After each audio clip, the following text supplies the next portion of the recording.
Elon Musk has filed his lawsuit against Media Matters, and he says it is thermonuclear. Everybody is now joining the war against the censorship industrial complex. That's what they're calling it. A group of activists and political personalities who have been filing false takedowns and waging the cancel culture war against so many of us. And now the war is on. Babylon Bee announced they'd be pledging $250,000 into ads on X. I immediately got on Twitter and announced we would be joining the Babylon Bee's efforts with a $250,000 ad campaign of our own, and many others also joined in. Andrew Tate pledged $1 million per month. So many people are joining the fray. And Chris Pavlovsky, the CEO of Rumble, announced the cavalry is coming, and they too will be assisting in the war against the censorship industrial complex. We have the court filing. It is up, and we're going to go through it and talk about why it's so serious. They are trying to destroy X because Elon Musk will not, and in my opinion, I think this is fair to say, he will not give the government the backdoors they want. Twitter did. Twitter bent the knee. Now, all of these fascists are coming out saying, if you don't give the government their secret police access, they will destroy you. So we're fighting back. In other news, Javier Milei has won in Argentina. This guy is described as libertarian, anarcho-capitalist, far right. He's endorsed by Trump, Bolsonaro, and Nayib Bukele. So naturally, everyone is super excited, especially when you look at videos of him ripping down a whole bunch of names of government departments and screaming afuera or out when he's ripping them down. The people of Argentina are sick and tired of the woke nonsense. And so they said, let's roll, baby. We got a lot of fun stuff to talk about. Donald Trump is actually winning among 18 to 34-year-olds. So there is a lot of big news. Plus, this one's pretty crazy. A new documentary coming out that is, I believe it might already be out, about Derek Chauvin and George Floyd suggests the FBI altered the autopsy report of George Floyd and that the original report did not mention in any way asphyxiation. Chauvin says it was a sham trial, just as the Supreme Court refuses to take up his appeal. So we'll talk about all that. Before we get started, my friends, head over to castbrew.com and buy the best coffee you've ever had. Our limited edition Re-Rise with Roberto Jr. is going fast, and it will not exist once this run is done. We made this for Halloween. It is mocking our dead mascot, Roberto Jr. We love him, but still, we have fun. And it shows his little rooster foot erupting from the earth as a zombie. Get Re-Rise today, Zombie Blend. We also have everyone's favorite, Rise with Roberto Jr. and Appalachian Nights. And I'll tell you right now, if you go to the Cast Brew Coffee Twitter account, there is a buy one, get one code available for Black Friday. And more importantly, when you support Cast Brew, you are supporting our efforts at setting up physical locations. And I know I've been talking about it all year. Sooner or later, like all the professional equipment is coming in, the renovations are being done. It exists. It's in Martinsburg, West Virginia. We will have that location up and ready for physical hangouts. But also don't forget to go to timcast.com, click join us, become a member to support our work directly, and get access to our documentaries like Game of Money or Infringed by Lauren Southern, as well as our members only shows. They go up Monday through Thursday at 10 p.m. We're going to have an awesome one up for you tonight, as well as join our Discord server. Smash that like button, share the show with all your friends. Joining us tonight to talk about this and so much more is Danny Polishchuk. Yo, how's it going? Who are you? What do you do? I'm a comedian. I am a co-host of the Boys Cast with Ryan Long, who a lot of people probably know. And I also host on Tuesday nights a call-in show. I'm trying to bring call-in shows back. It's called Low Value Mail, MAIL. And I'm a stand-up comedian, so. Everybody in the chat, as soon as they saw that you were in the and title, I'm the guy who makes lists. Some people know me as that. They were like, "Oh, this is going to be the funniest episode ever because Danny's here. He's so funny." And I was like, "Man, pressure's on." All right. Good luck, sir. We got Phil hanging out. Hello, everybody. My name is Phil Labonte. I'm a very failed musician, the lead singer of All That Remains. I'm an anti-communist and a counter-revolutionary. Hi, I'm Ian Crossan. What's happening, dude? And I have presents for Ian. Oh, okay, I'd like to hand you this one first, okay, and you can show it to the camera. Nice. This is the first one's a T-shirt. I got one for Luke as well, and it's from the Flight 93 Memorial. Hey, Flight 93. We went to the memorial a couple weekends ago, and we were able to pick up some stuff that I thought would be interesting for Ian. So I also have this for you. Wow. This is a book I would like you to read. Like you can hold it up. This is a book. The 9/11 Commission Report. That's a big book. Oh, this is valuable. And then, of course, these we got in the summer, and I just forgot to give them to Ian. This is a crystal from Tijuana that was charged in the ocean by Luke Rutkowski. charged. That means he dipped it in the water. And does he do it like a spell? I guess. Like, what is Constantly. He emanates like a all I field. know is Luke took off his shirt, jumped in the water, and said, now the crystal has been charged, and that we were supposed to give it to Ian, and I don't know what that means. But I guess all of the hippie people know exactly what it means, and they're probably like, oh, wow, good for Ian. That's really good. He And then altered there's the this- structural lattice. Do you feel it? Yeah. Do you feel that it's charged? altered the Yeah, I structural think so. lattice. It could be psychosomatic. I don't know, but it you feels feel like it. the other crystal that Luke gave me that was charged. Is it warm or is it more like a vibration? It's like warm, actually. Yeah. Yeah. It conducts. And then here's a little bag. It was And in it his is- back pocket. with like mini mushrooms. It is full Eat of those. Can you see? No, these? no, Eat they're those. glass. These They're are- glass. These are not for eating, apparently. They're little glass mushrooms. Eat those. Eat those. Thank you, Now. man. Let's roll, baby. Hurry up. I was Someone saying, gives you a bag of random mushrooms. The movies, you just eat them and see what happens. not the glass ones. I told made Ian of before the wood. show, I was like, I got you presents, but the immediate assumption is going to be some kind of gag. I'm like, that's no, cool. actually, we got you gifts. Like when we were out, we just never gave them to you. They're made of different things. There's wood. This is glass. This one was. Normally, we get Ian soap, but like goat milk soap, like really fancy stuff with none of the weird Lauren chemicals. Shen in it. hooked it up last week, so That's I've right. got soap for weeks, soap for months. Right on. All right, we got Serge pressing the buttons. Tim. Yeah, I'm just watching Ian get all these gifts. Seeing the joy in his eyes is a great thing. Yes, Yeah. mushrooms. Anyways, let's get started, Tim. All right, here's the first story from the New York Post. Elon Musk's ex follows through with thermonuclear lawsuit against Media Matters. Messaging platform X on Monday sued Media Matters watchdog group. Media watchdog group Media Matters, alleging the organization defamed the platform after it published a report that said ads for major brands had appeared next to posts touting Nazism. Now, here's where it gets really fascinating. I'll break it down for you very simply. What Elon Musk is saying, as well as several employees publicly stating this, what Media Matters for America did, to understand what Media Matters is, there is a series of Democrat and government-aligned groups that engage in lawfare and cancel culture to destroy people who believe in liberty, among one thing, and those who are conservative. And so what they're saying, they're alleging, what Media Matters did, and this is really fascinating, Media Matters created new accounts or accessed accounts that had been around for just 30 days to bypass certain restrictions. They then intentionally followed a handful of Nazi accounts and a handful of advertiser accounts to create a timeline where their posts existed next to each other. That's pretty amazing, isn't it? Yeah. So if I choose to follow Phil and choose to follow Danny, and then I get a post from Phil and a post from Danny, I go, oh, why is this post from this offensive comedian appearing next to my wholesome heavy metal music? It's like, well, X is going to be like, because you chose for it to, because you wanted it This is to. a free speech platform. We're allowing, the point is we're allowing you to do that. So we have the document. Oh, you here. got it. Yeah, so the document is up. We have it right here. United States District Court for the Northern District of Texas, Fort Worth Division, X Corp, a Nevada corporation versus Media Matters for America. They say defendant Media Matters for America is a self-proclaimed media watchdog that decided it would not let the truth get in the way of a story it wanted to publish about X Corp, looking to portray X's social networking platform as being dominated by white nationalists and anti-Semitic conspiracy theories. Media Matters knowingly and maliciously manufactured side-by-side images depicting advertisers' posts on X Corp social media platforms besides neo-Nazi and white nationalist fringe content, and then portrayed these manufactured images as if they were typical. As if they were what typical X users experience on the platform. Media Matters designed both these images and its resulting media strategy to drive advertisers from the platform and destroy X Corp. And as of right now, this is a big deal. We got Apple, IBM, Lionsgate, Disney, Comcast, NBCU, Paramount, Warner Brothers, Discovery, and other firms have paused their marketing. This is a massive hit to X's revenue based on lies. They're going to say plaintiff X Corp operates the X social media platform with over 500 million active monthly users, facilitates free expression, open discourse, et cetera, et cetera. We get it. We get it.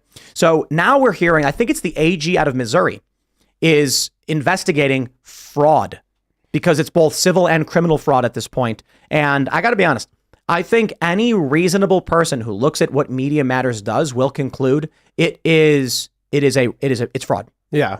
When an organization lies intentionally and then uses those lies to engage in tortious interference, now you're going beyond just a civil case. It's criminal. Yeah, I mean, Apple alone is, I think they said Apple alone spends $100 million a year. I don't know what the grand total of all these companies is, but that's some serious damage. They could bury Media Matters. I mean, I don't know what kind of, margin they make, or what kind of. Well, they're like a profit they make. nonprofit. Yeah, it's a I don't know. nonprofit. Yeah. It's I think Elon might just own them after this. He's going to do the same It's a thing. He just nonprofit. You don't keeps own them. Well, It's just they're going to. there's not much you can do. Evil people do evil things. And even if they're on the hook to Elon Musk for substantial sums of money, they keep doing what they're doing. Right. I mean, evil exists, man. Well, I mean, if there is criminal prosecution, that might actually change behavior, because then that'll turn into, there could be prosecution for criminal and put them in jail or something. Sure. I don't think there would be. There's attempts. Tim mentioned the Missouri case, but also the owner of Rumble was just tweeting. I don't know where it went to. Was just tweeting that trying to get the attention of Jim Jordan and Congress. So I don't know. Yeah, I don't know what protections a nonprofit has against stuff like this. I think the floodgates are busting open. I don't think that many people really buy this stuff anymore because it's not just that. Yeah. I agree with you, but if the Republicans look into the taking down of Parler, now it's big. Yeah. Yeah, we're talking about the government colluding with private organizations to shut down businesses, to censor speech. This goes well beyond just someone got banned on Twitter. Yeah, I mean, Parler was clearly an effort to shut down any possible counter narrative to what was being put on Twitter after January 6th. It was clear. I mean, Amazon shut their servers down. There was all kinds of push from the government to shut them down. I don't know. I don't remember the details, but yeah, they had their servers pulled basically. Yeah, I don't think there's not a whole lot of question as to whether or not that happened. I don't hear people saying, no, this didn't happen or whatever. So it's pretty clearly. I'm curious collusion. how long these companies are going to, because I'm sure Twitter has provided them with a report. They did, right? Saying hey, here's our back end data, just saying hey, this is totally misrepresented. They break it down. I mean, this is actually quite hilarious. What they're arguing in the lawsuit is that Media Matters exclusively followed a small subset of users consisting entirely of accounts in one of two categories: those known to produce extreme fringe content and accounts owned by X's big name advertisers.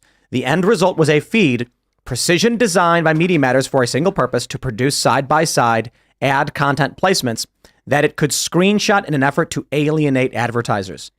They followed crazy guy, followed Apple, and then went, oh no, the posts are appearing next to each other. But that's quite literally you choosing. Yeah, I mean, the question is how long all these companies kind of keep up with it, because they've done this before. Didn't they recently do this exact same thing where all these advertisers paused I don't remember what the last It's thing all a was. lie. But someone did something similar. They go, hey, you know what's going on? And all these, or something Elon tweeted, and then everybody paused, and then they come back, and they're like, but there's serious damages, a week of no ads. Yes. That's significant damage. Huge money. I got Elon's play for you. I said this during the YouTube adpocalypse, and I'm going to say it now, and I hope Elon hears it. Here's what you do, buddy. Let's play a game. IBM, Apple, insert company, NBCU. They want to go to war with you over something that is obviously and knowingly false. I want everyone to understand this. You think Apple doesn't know this is fake? Yeah. There's no way their marketing people are like, oh, heavens me, I can't believe this happened. No, they know exactly what it is. It's curated and it's fake. So here's what you do, Elon. Advertise against them. And what I would say is whatever amount of money you'd spend in marketing that you pull off the table, we will cost you tenfold in negative press. Yeah. Good luck. The way I viewed it with YouTube was when, big company X announces they're pulling off the platform, I'd immediately offer a premium deal to their main competition. Apple wants to jump off the platform, I go to Microsoft and say, we'll give you the double the access for half the cost. Microsoft then goes, oh boy, now we're getting a premium deal. And here's what you do. Make the ads insult Apple. Now Apple's got to contend with massive multi-million-dollar marketing against them because they chose to play with the lie. Yeah. This is probably just the most basic CYA for them, and they'll just, they'll be back. I imagine they'll all be back in short order. What's CYA? Cover your ass. They just go, hey, someone said something, and they go, they just play it the most safe as possible. I think. You said a moment ago, no one's really falling for it anymore. Yeah. I don't think they're falling for it either, and I don't think they're concerned. I think they're part of... No, I meant the regular people, because the thing with Media Matters, I don't exactly know their thing, but the biggest competition to mainstream media right now is X. If I turn on CNN or Fox right now or MSNBC, I'm just watching what I saw on Twitter yesterday.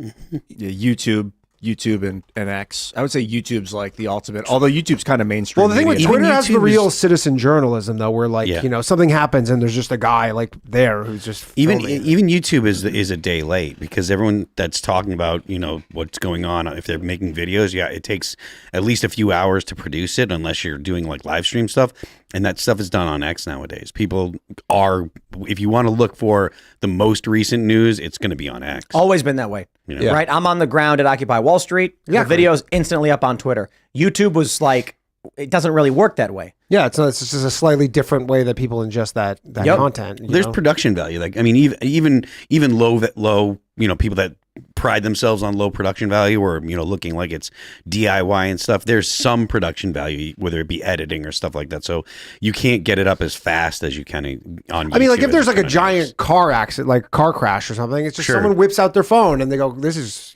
crazy.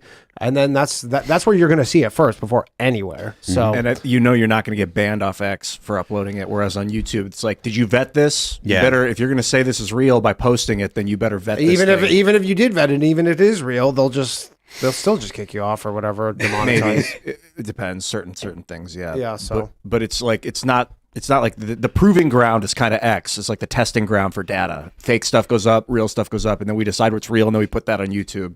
Here's the wild thing. If Jack Dorsey still owned X, Twitter, you would be banned for criticizing Hamas. Not even. I think it is a very, very strong likelihood that, what was it? Facebook's rules said that you were allowed to praise Nazis so long as they were fighting in Russia. yeah.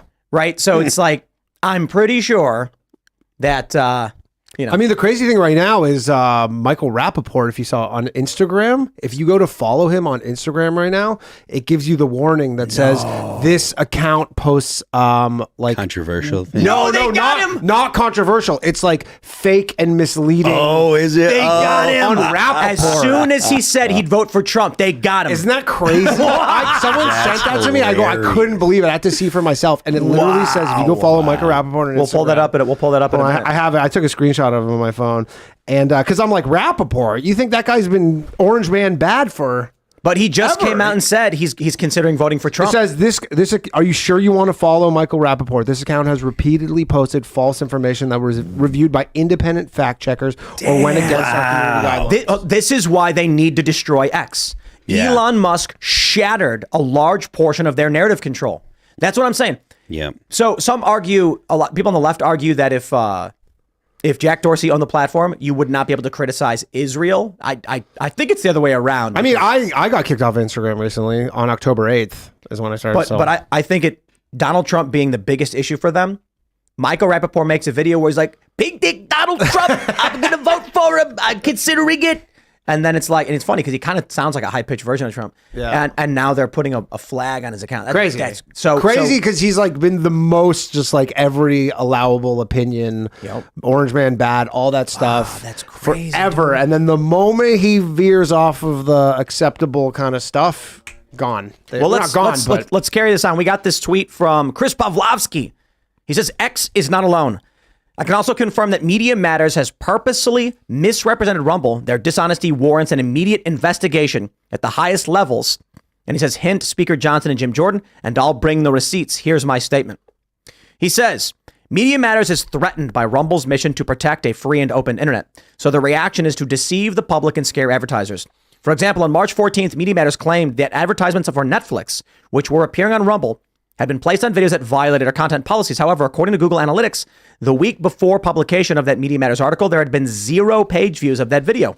This means that the Media Matters activist who took the screenshots was the first human being to actually view the Netflix ad on the video in question, though their story left the false impression that it was a widespread problem.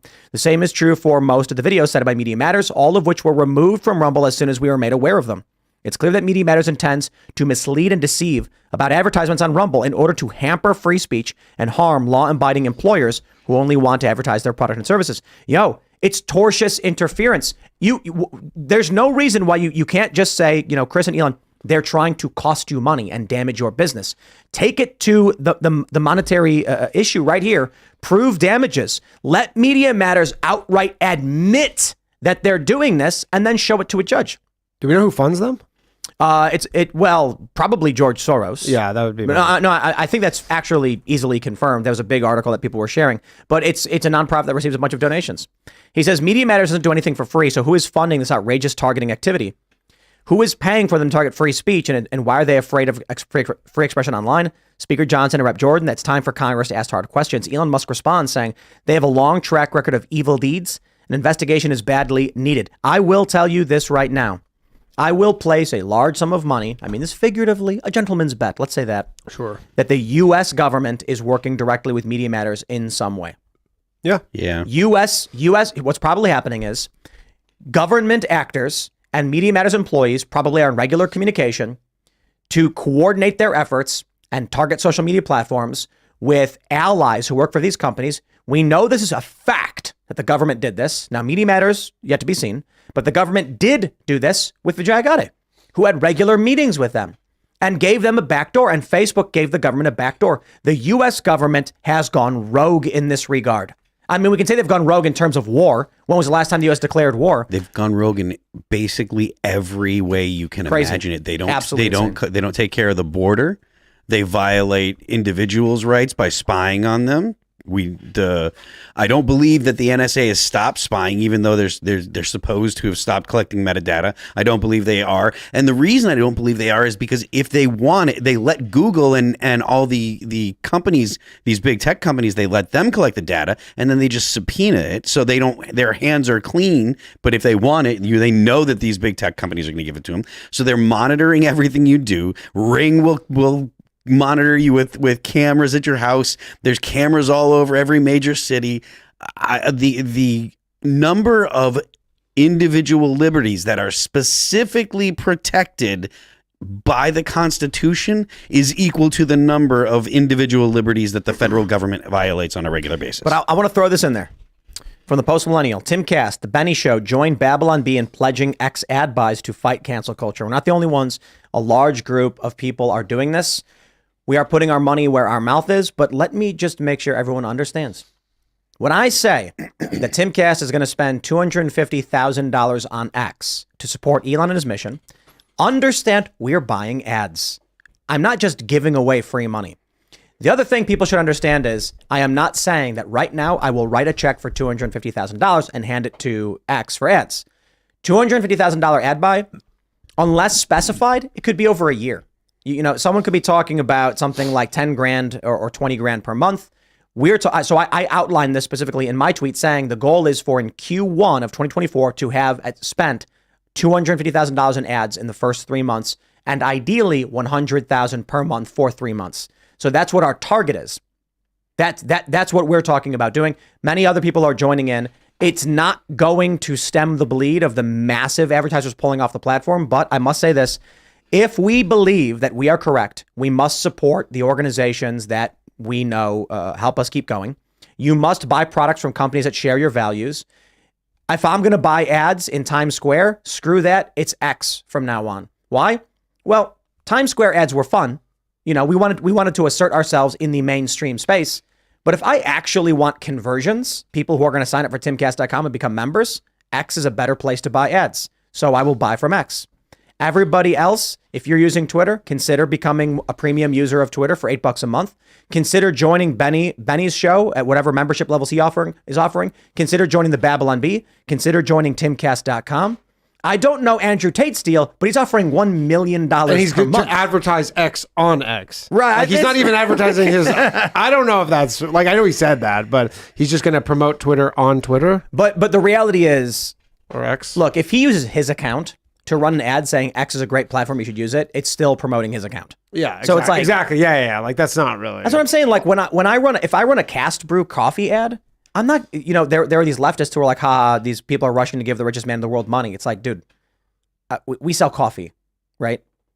If I buy an ad, wait, do leftists call you the richest man in the world? No, Elon. Oh, okay. No, they're saying we're rushing to give the richest man in the world money. If I'm selling Cast Brew coffee and I spend $100,000 in ads and then sell $200,000 worth of coffee, That's how ads work. Yeah, that's the point. Anytime the leftists start talking about like money, no, you just know they don't have any idea what they're talking about, so it doesn't matter. Also, who donates money to Media Matters? Of like, if you could donate to any charity right now, George Soros. But I'm saying individual because they say that they get their money. Like, there's no way like someone's like, oh, I'm just going to make my annual $20 Media Matters. I bet there is. Like.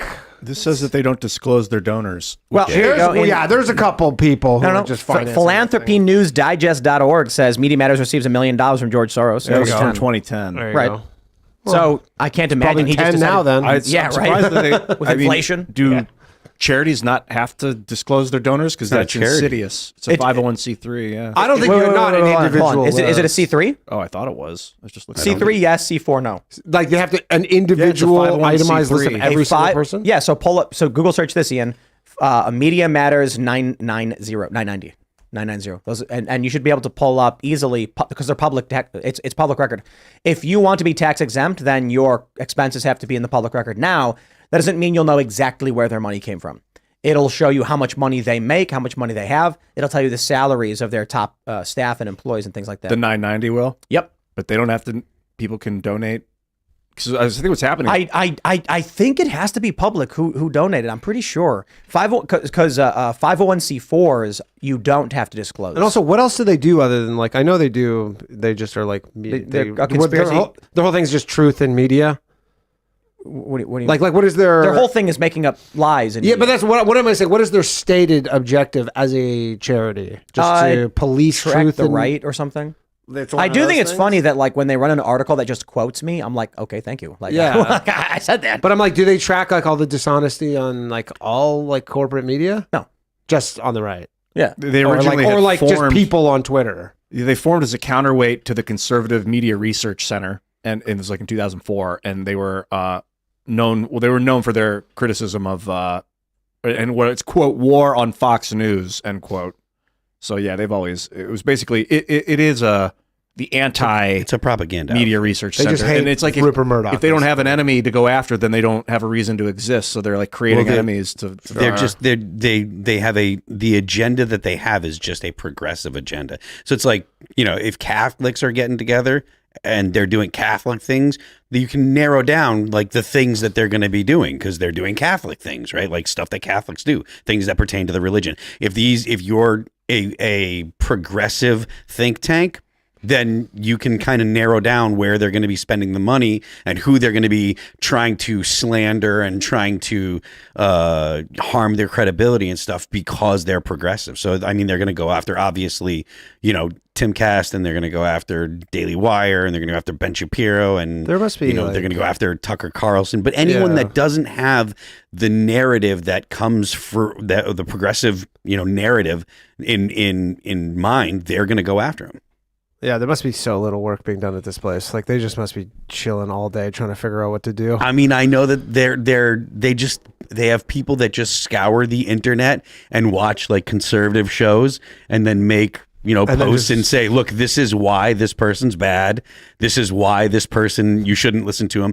I mean, essentially they give out talking points. Yeah. You know, it's like if you watch the content that Media Matters puts out, you as a progressive know the people you're supposed to hate. You know why you're supposed to hate them. And you have the surface level arguments against the things that they're talking about, whether it be the daily stuff, like we're a topical show here, they would have a topical show that would be talking about whatever the most recent thing that happened that they have to discredit, or whether you're talking about the more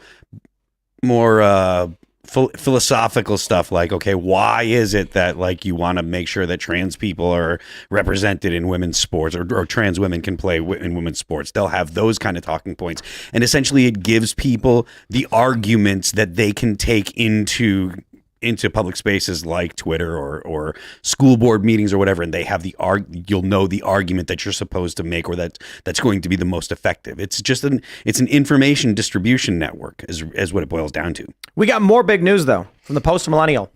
Rumble under major DDoS attack after CEO pledged to join Elon Musk to fight woke censorship. This is man, it gets interesting every day. Rumble tweeted this out earlier today. Update, we are currently experiencing a major DDoS attack. Our engineers are investigating, and we will report back here with updates. A DDoS attack is a cybercrime where the attacker floods a server with internet traffic to prevent users from accessing connected online services and sites. It disables the site that is attacked. One way to easily explain this, DDoS means distributed denial of service. So I'd like you to imagine that there's a small door and I have a handful of oversized novelty germs. And when I try and shove them all through at once, they get jammed in that door and none of them can get through. Now, Three Stooges problem. is a Simpsons joke. Yeah, the Three Stooges. But that's basically what it is, right? Yeah, they'll try to go through the door at the same time. So a DDoS hits the server with a ton of requests. The server can't answer them all. So then you're basically stuck in this massive line behind fake traffic. So it really Question does, is why and who. Who would do it? Who has the capability I think to do I it? saw him post that it was coming. I think they had like a little map up and it was coming from China. Really? I think he tweeted. I could be incorrect, but I think Oh, here we go. Looks like what is this? Or it's The world doesn't like freedom of expression, but we will hold the line. Here's a map highlighting where a good portion of the attacks are coming from. North Korea or South Korea. That looks like North Korea. I can't believe that. and those picture tricksters face in value. North Korea. They don't have anything better Well, to look, do look. to take Rumble down. So these other dots also show they don't have any- China, they're not but making hold dinner. on. Here's the thing. You can redirect your attacks to obfuscate where it's coming from and make it look like it's China. It could be a false flag. I'd be more willing to bet it's U.S. interests trying to shut down Rumble. Why? Rumble is joining Elon Musk. Elon Musk took away an intelligence agency asset in manipulating public opinion because these scumbags are evil. So who has the incentive to attack Rumble? It's not China. Rumble provides free speech, which is it's disruptive to the deep state. But you The also deep see state's pissed. you see Free Hong Kong on Twitter. So I don't think China's any ally of that network either. They're not a big fan of free speech. yeah, I imagine Twitter's infrastructure is a lot bigger than Rumble's. I could be wrong, but I don't. Rumble too, yeah. Yeah, I don't- Digital civil war. Yeah, I don't know who would want it to have it out for Rumble specifically. Services restored earlier today. Yeah, It's not I surprising. mean, I imagine people try and go after YouTube too. It's just YouTube's way too big and just that must be just too difficult. No, YouTube does get hit. Yeah, they must. Yeah, they do. It's just the CEO doesn't tweet it out when it happens. No, But people probably- do notice. Yeah. They're often big hits to YouTube, and these things happen. And also, there are direct attacks on individual YouTubers, which slow them up and cause problems for them. It's crazy the level of sophistication you can see in cyber attacks. But if I had to make a guess, I'd lean towards leftist and fascist organizations at behest of the U.S. government would likely be why Rumble's being targeted. But they're losing. So you add in, 2010s, it's all dominated by the deep state, by intelligence agencies and the left. And in the beginning of the 2020s, we start to see that shift now, especially with this last year where Elon Musk, man, I can't believe it's been a year, right? Yeah. Yep. It's been a year since we all cracked open that Louis XIII and cheersed when Elon Musk bought the Well, finally. remember when everybody the first night, and then everybody's like, "There's two genders." That's what everybody did. Everybody goes, "There's two genders," and then they just waited for Yo. it. They go, Boys "Oh my have god!" penises, girls have vaginas. Oh my god! How insane is it that before Elon Musk bought X, previously Twitter, you could get banned for saying women are not men? Yeah. Dude, it was. Like you'd go to sleep being like, I don't know if I'm gonna wake up with a Twitter account in the morning. Who was it? Was it Megan Murphy is her name? Right? Yeah, she was on my low value mail last week actually. She got banned Yeah. because she tweeted, "Men are not women." Yeah, though. for 4 years she was gone. That's nuts. Insane. Yeah. Yeah. And crazy. that's the real reason that, not that Media Matters in particular is the organization that has the has the impulse that to do this, but they're still protecting a narrative which is the left's overarching narrative, which obviously it's politically correct, and it aligns with what the federal government and powers that be want people to think. Like there is definitely a politically correct narrative that they're trying to control, the ability to discuss. This is I mean, to call it Orwellian is it's almost obviously Orwellian, and it's using the word so much, or we've used the word so much in the past 2 years that it's lost meaning. But this stuff really does matter. Like, it's a big deal that you can say there are only two genders and not get punished for that. Yeah. Like, it should never have been a thing. There should have been massive outrage nationwide, but because of the way that the censorship has been instituted, there was never a time where people were like, okay, we really have to band together and say something. And Musk kind of was the guy that, said, this is the last straw. You can't kick the Babylon Bee off for making jokes, and thank goodness he did. I mean, people do get kicked off of places for making jokes still, just not X, but. Well, you got. I just got kicked off of. Well, I mean, I got demonetized on YouTube like for life for a podcast clip on my first strike ever. I got, and then I got kicked off of Instagram. Nip it in the bud. Yeah. This is what they're looking out for. Yeah. Big tech platforms know that going after Steven Crowder is hard. Not only is he massive in terms of his audience, he also has massive resources from this, which provide him great legal defense. Now, you, on the other hand, they're probably thinking, look, if this guy gets big and gets several million followers and starts making millions of dollars, we're not going to be able to stop him. Yeah. Stop him now before he can get big. This is what they're doing. I'm going to be Rappaport. They're just going to have to put a thing on my That's right. label on me. Just Rappaport. Oh, pig dick Instagram.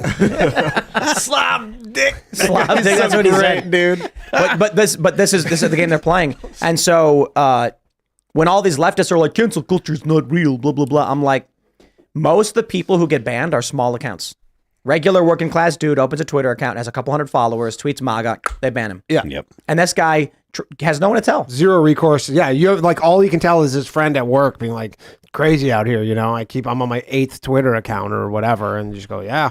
Man, the nasty thing about censorship is when you don't know what's happening. Like the Soviet Union, I wonder what it would have been like to live in 1954 Soviet Union, like how horrifying. My parents did live in 1954 Soviet Union. It sucked. Were they like just not able to talk about? Yeah, it's like everybody's a spy. Like literally the whole thing is that everybody is like my grandmother. I used to do a joke about this.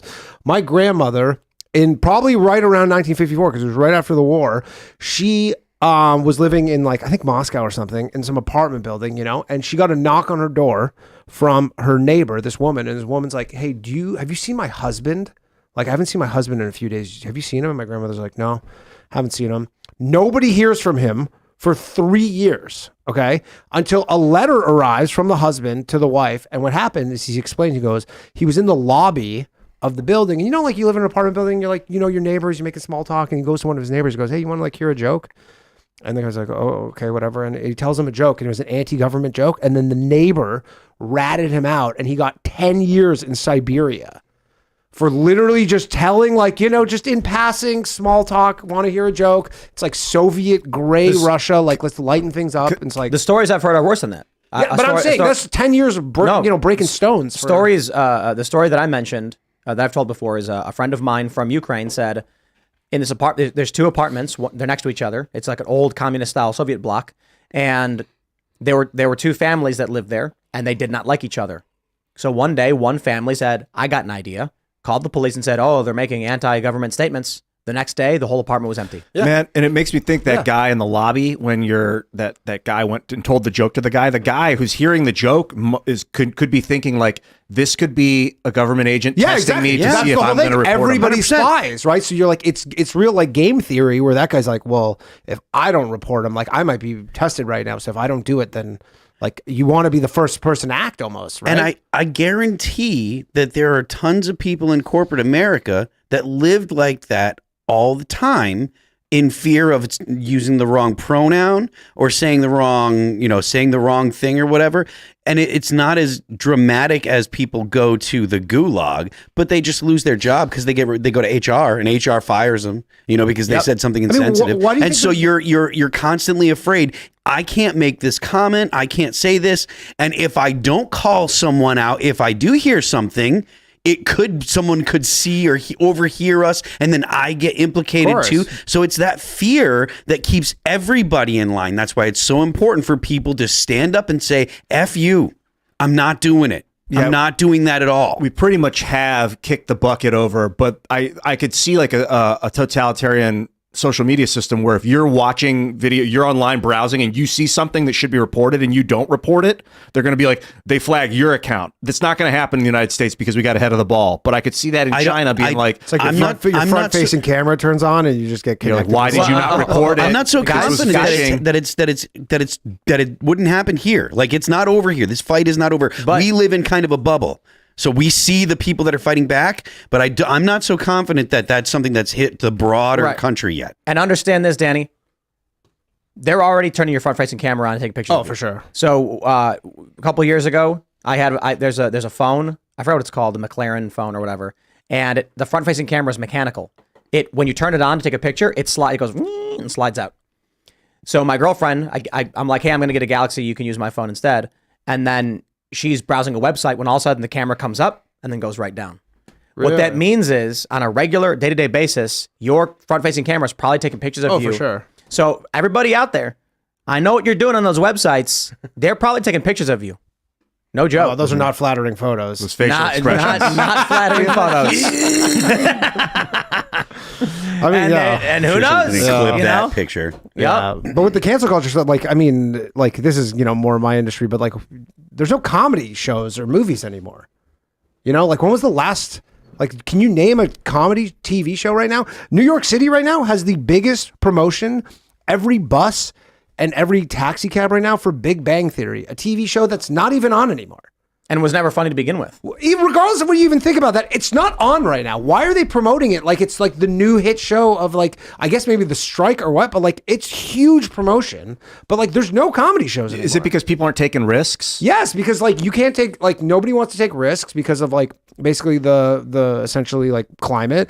And then, like who wants to be caught at work laughing at a joke that is like gonna get you fired at work, like you can't talk. Like so, New York's already commie, dude. You're not gonna go to work and talk around the what was the water. The last big I water movie was 2014. But that's why I'm not there. Yeah, the last like huge hit comedy movie was 10 years ago.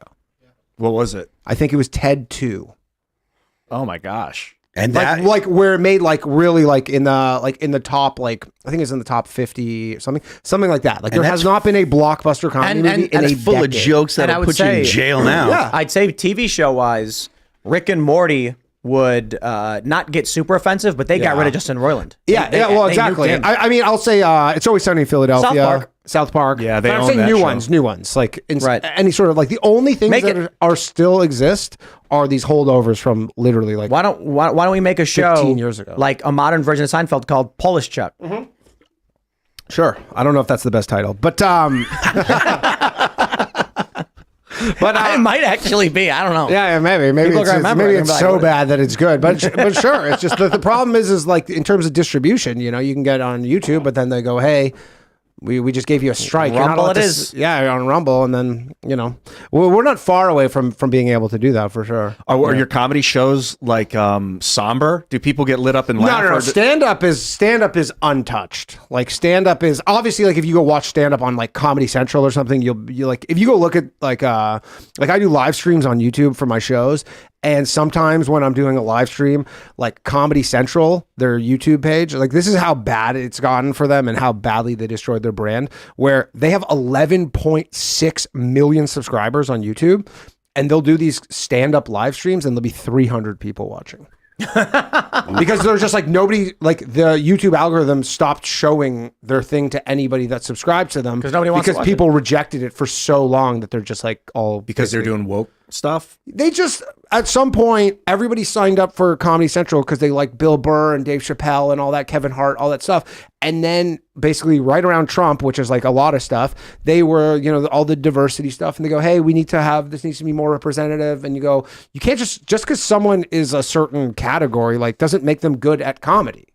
That's true for literally everything. Yes, exactly. But comedy's really true. And it's like, it's very evident. Like at least there's some stuff that's like, whatever. Yeah, art. Fear not, good sir. Fear not. Fear not, Phil. We are winning. Phil knows the story I'm pulling up. I do. Argentina elects anarcho-capitalist Javier Milei president Today begins the end of Argentina's decline, said the economist during his victory speech. And I think I have a video for you that we're going to play so you can understand who this guy is. I hope you speak Spanish, because here we go. Ministerio de Cultura, afuera. Okay, he said, Afuera. Ministry of Culture, out. Ministerio de Turismo y Deporte, afuera. Treasury, out. Ministerio Culture. de Cultura, afuera. Ministerio de Ambiente y Desarrollo Sostenible, afuera. Ministerio de las Mujeres y Género y Diversidad, Gender and Diversity, out. afuera. Ministerio de Obras Públicas, afuera. Ministerio de Ciencia y Tecnología e Innovación, algo bien del sector privado. Nada bueno salió del sector público. ¡Afuera! I mean, Mayor Adams is about to do this in New York City, but just not on and on. Not because he wants to. They just have crazy budget. They closed libraries on weekends now. Cardi Now- B was now- complaining about it. That's Now, when you right know now, it's now bad, hold yeah. on. Now, hear me out. This could be like a libertarian paradise, okay? In Argentina? No, in New York In City. New York City? The cops are destroyed. You can't do anything about it. All right. And if here's what happens. First, it's a stable liberal neoliberal state. So there's a bunch of laws. Then things start breaking down, and you get anarcho-tyranny. But after anarcho-tyranny, you get the collapse of government institutions. You Yeah. get anarchy. Yeah, the And problem then- is you can't have guns. no, that's anarcho-tyranny. Like, the cops will be like, well, this law-abiding citizen is going to prison. But once the anarchy phase happens and there's no cops anymore because they've been Gotcha. abolished, now Yeah. you can do whatever you want. I do not want to live in New York City when you can Well, do so- whatever you want. so here you are now. Argentina elects Javier Milei. This is a guy who's roasted the left. He's called a mierda over and over again. Just like you swear in a different language because most people don't know what you're saying. But some people are saying, as Brexit signaled the victory of Donald Trump in the next election in the United States, this right here, this is a landslide victory for an anti-woke anarcho-capitalist. Yeah. A lot of people are like, Trump's going to win. There's something that people need to recall or think about when it comes to this guy. Like, Argentina has like 150% inflation or something like Yeah. that.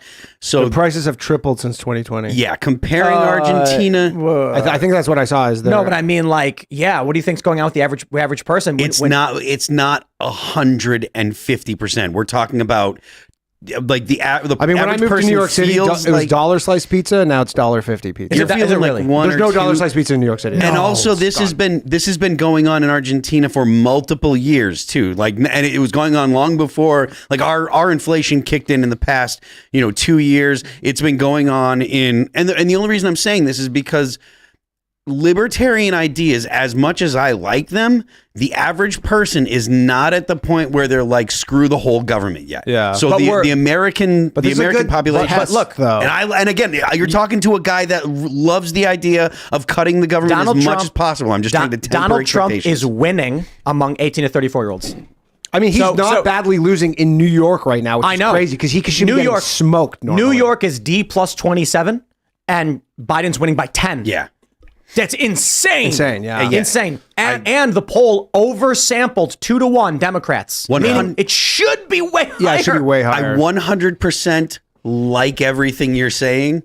I want people that in America to remember to at least remember that Argentina's conditions and the United States conditions are significantly different. You know what this So- kind so- of reminds me of? Sorry, is you know how when Elon bought Twitter and then he fired 2/3 of everyone who Yes, worked there, and everyone goes, "I wonder how this is going to work out." Because if he can fire 2/3 of everybody, why can't Facebook go fire and YouTube and all this stuff? So I wonder if this is going to kind of be like a bit of a test run where he goes, you know what, we don't need a cultural diversity committee. We and definitely just don't. Whatever, and he's going to scrap it, and he'll probably be like, look, it's fine. I went to the grocery store the other night, and we like to buy these little salamis. I don't know if you guys have seen them. We have them in the basement, where it's like 3 different kinds, and there's maybe like 20 slices of each.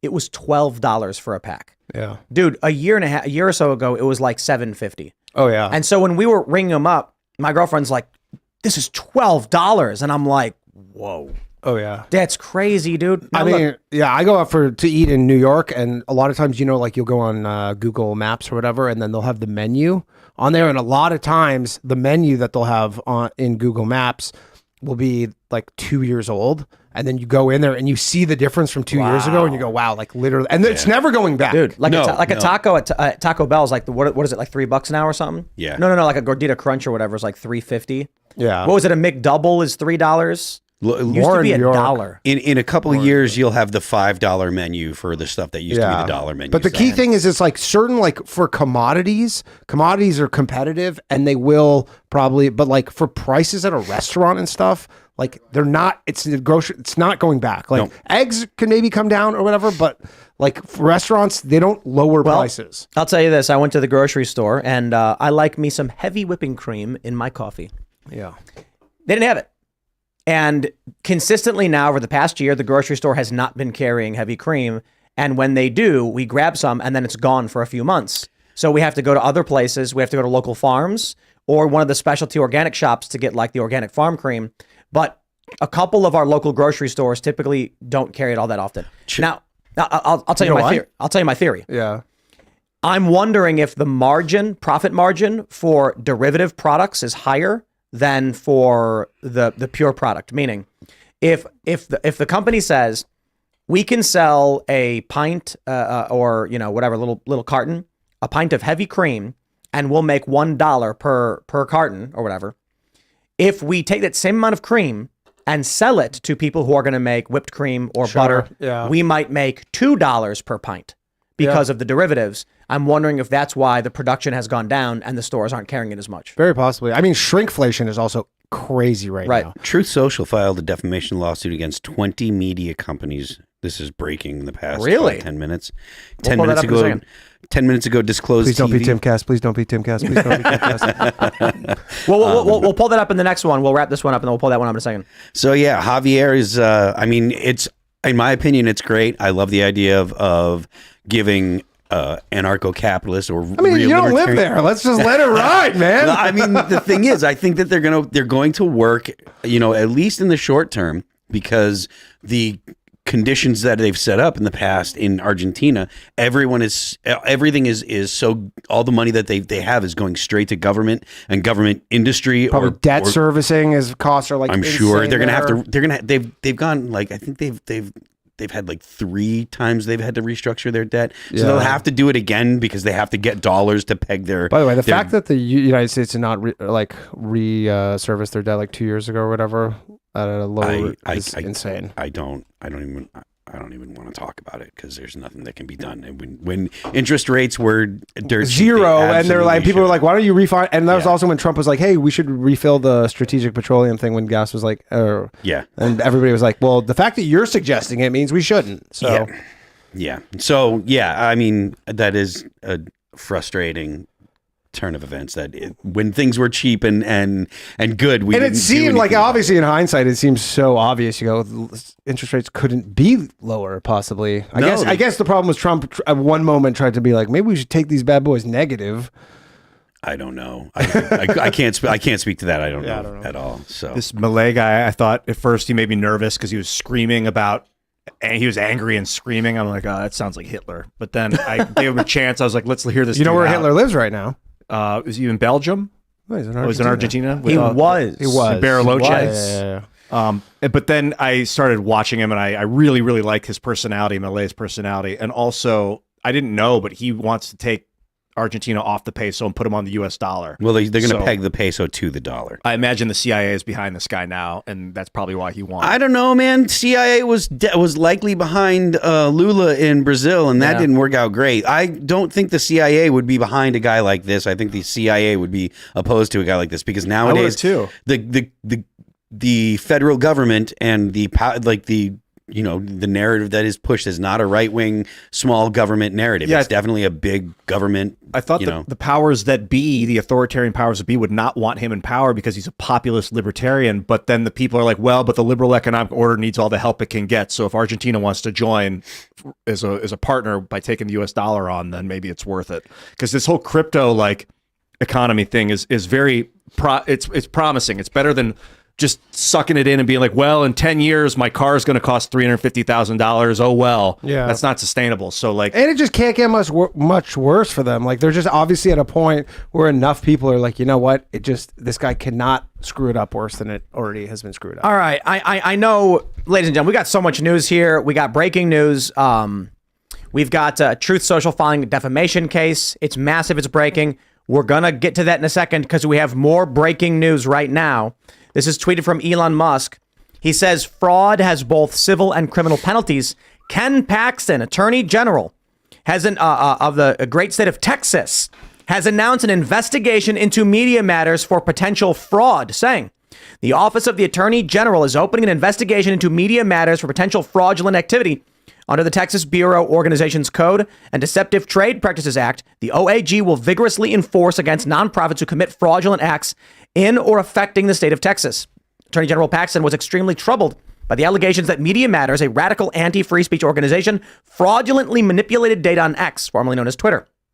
Quote, we are examining the issue closely to ensure the public has not been deceived by the schemes of radical left-wing organizations who would like nothing more than to limit free speech by reducing participation in the public square, said Attorney General Paxton.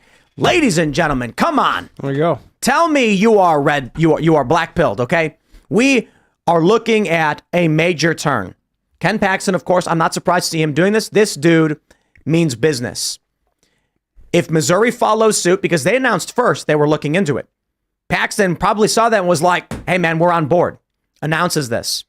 Potential criminal literal criminal investigation, That's potential wild, criminal charges of the people at Media Matters. I got to say this, Elon Musk, IP ban all Media Matters employees.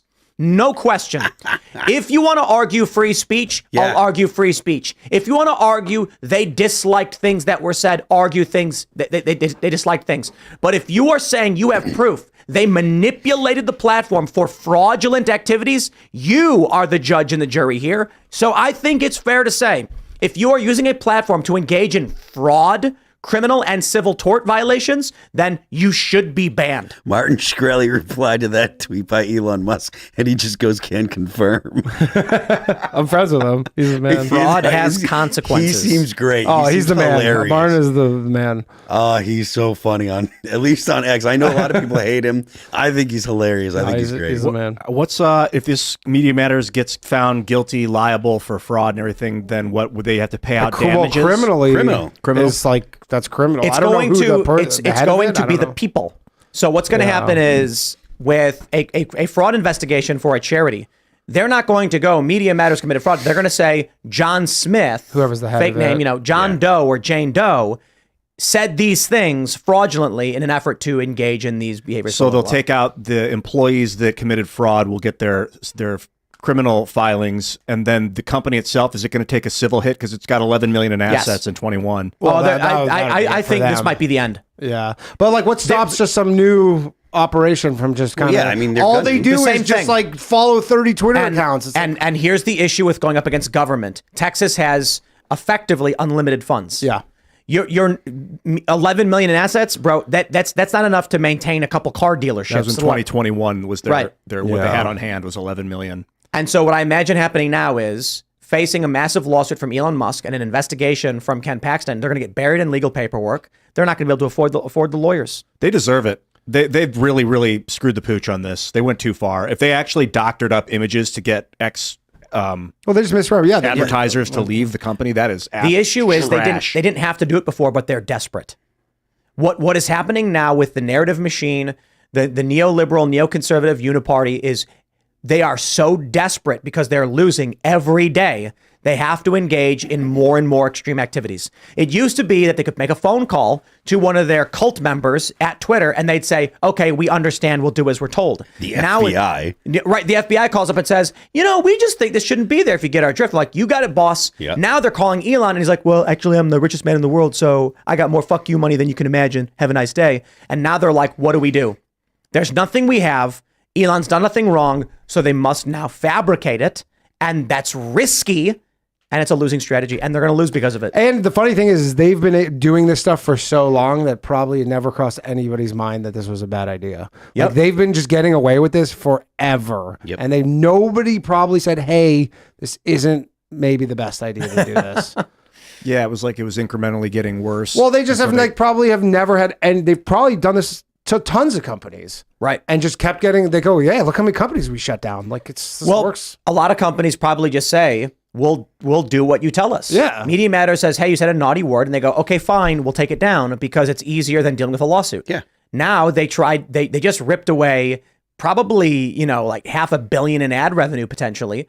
And Twitter can prove it.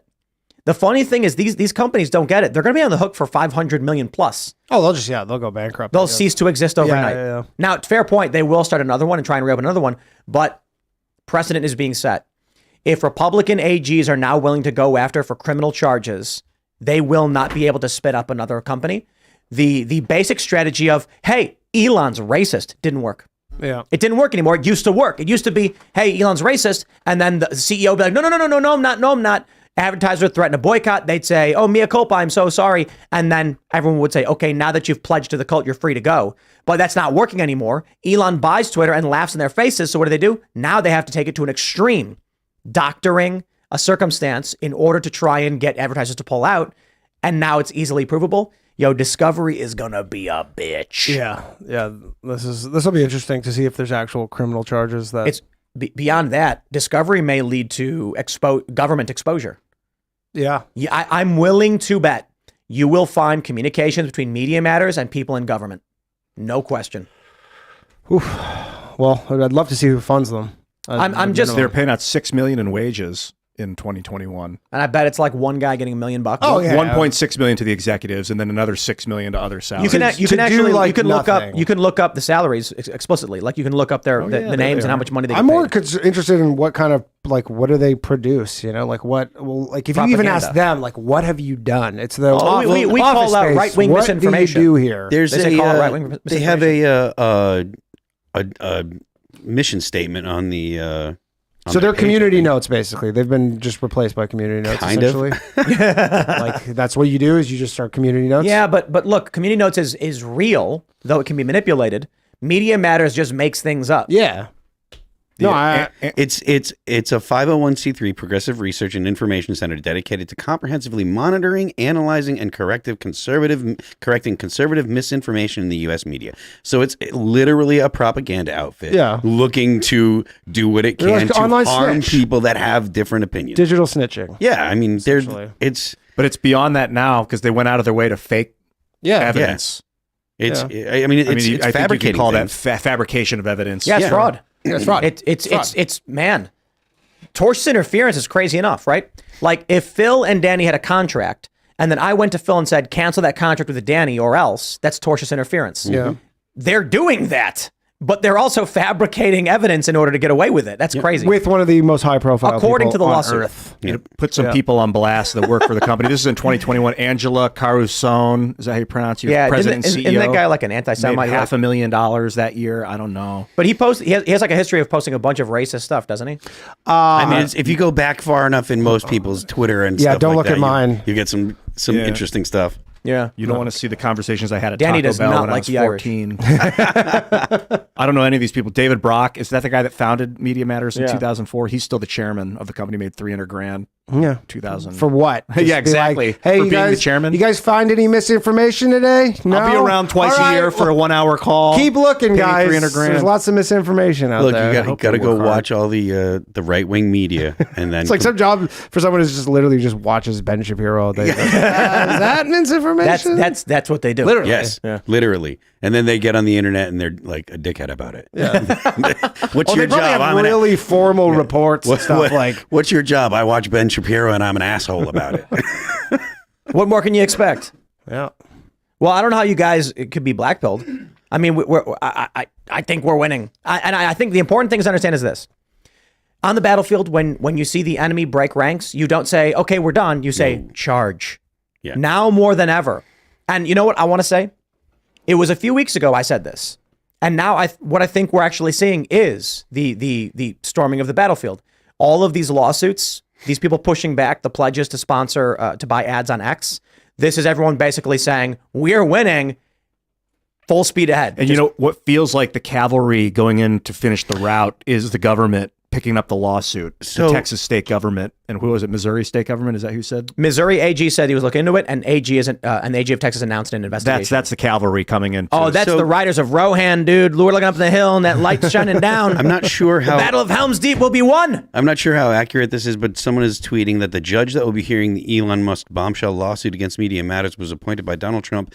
Judge Mark T. Pittman is the same judge that ordered the FDA to release the Pfizer files. Ooh. Oh, It's my. gonna get fun. My. Are there any nonpartisan like misinformation charities? Like, No. Are they all just partisan? They're all partisan. Yeah, all partisan. They're all Because just like, misinformation was the term misinformation in modern parlance has been created to say stuff that doesn't line up with the with official a narrative. yeah. Okay. If it's misinformation, it just means things the government doesn't want you to think. Ladies and gentlemen, we are not done. We have more breaking news. A tweet from Chris Pavlovsky, the CEO of Rumble, says Truth Social just filed an unprecedented defamation lawsuit incorporating 20 media companies. The tide is finally turning. Corporate media and activists are going to feel the heat. I want you this Thursday, when you're sitting down with your family, to say, I'm thankful for the lawsuits that are being filed against these evil neocon neoliberal organizations. Truth Social posts on Truth. They truthed. Today, Truth Social filed a defamation lawsuit that is likely unprecedented in history, incorporating 20 publications, and even more may be added. All of them published the same false information about Truth Social and refused to fully retract their stories. To the fake news outlets that think themselves above accountability, we'll see you in court. We got it right here. Filed 11/20/23. This is a crazy week, man.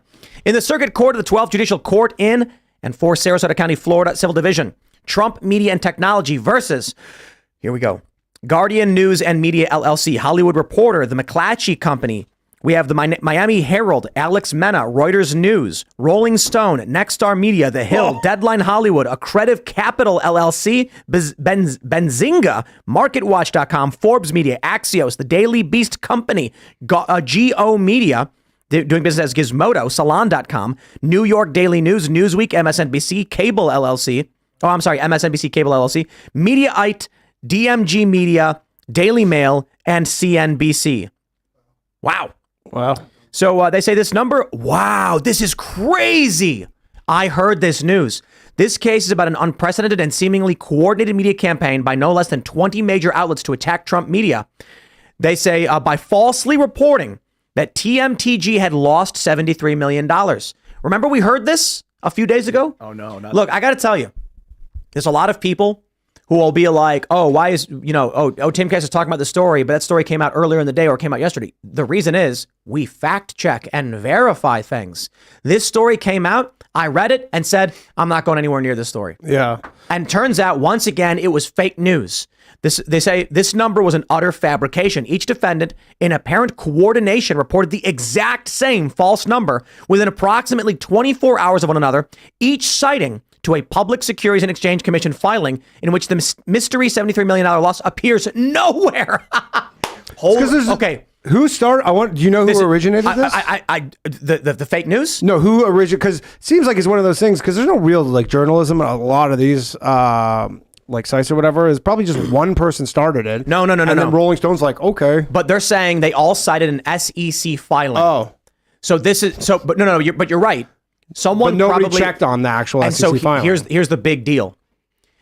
Times v. Sullivan, the actual malice standard would require for this lawsuit to proceed, the news organizations had to know what they were printing was false. That's the actual malice standard.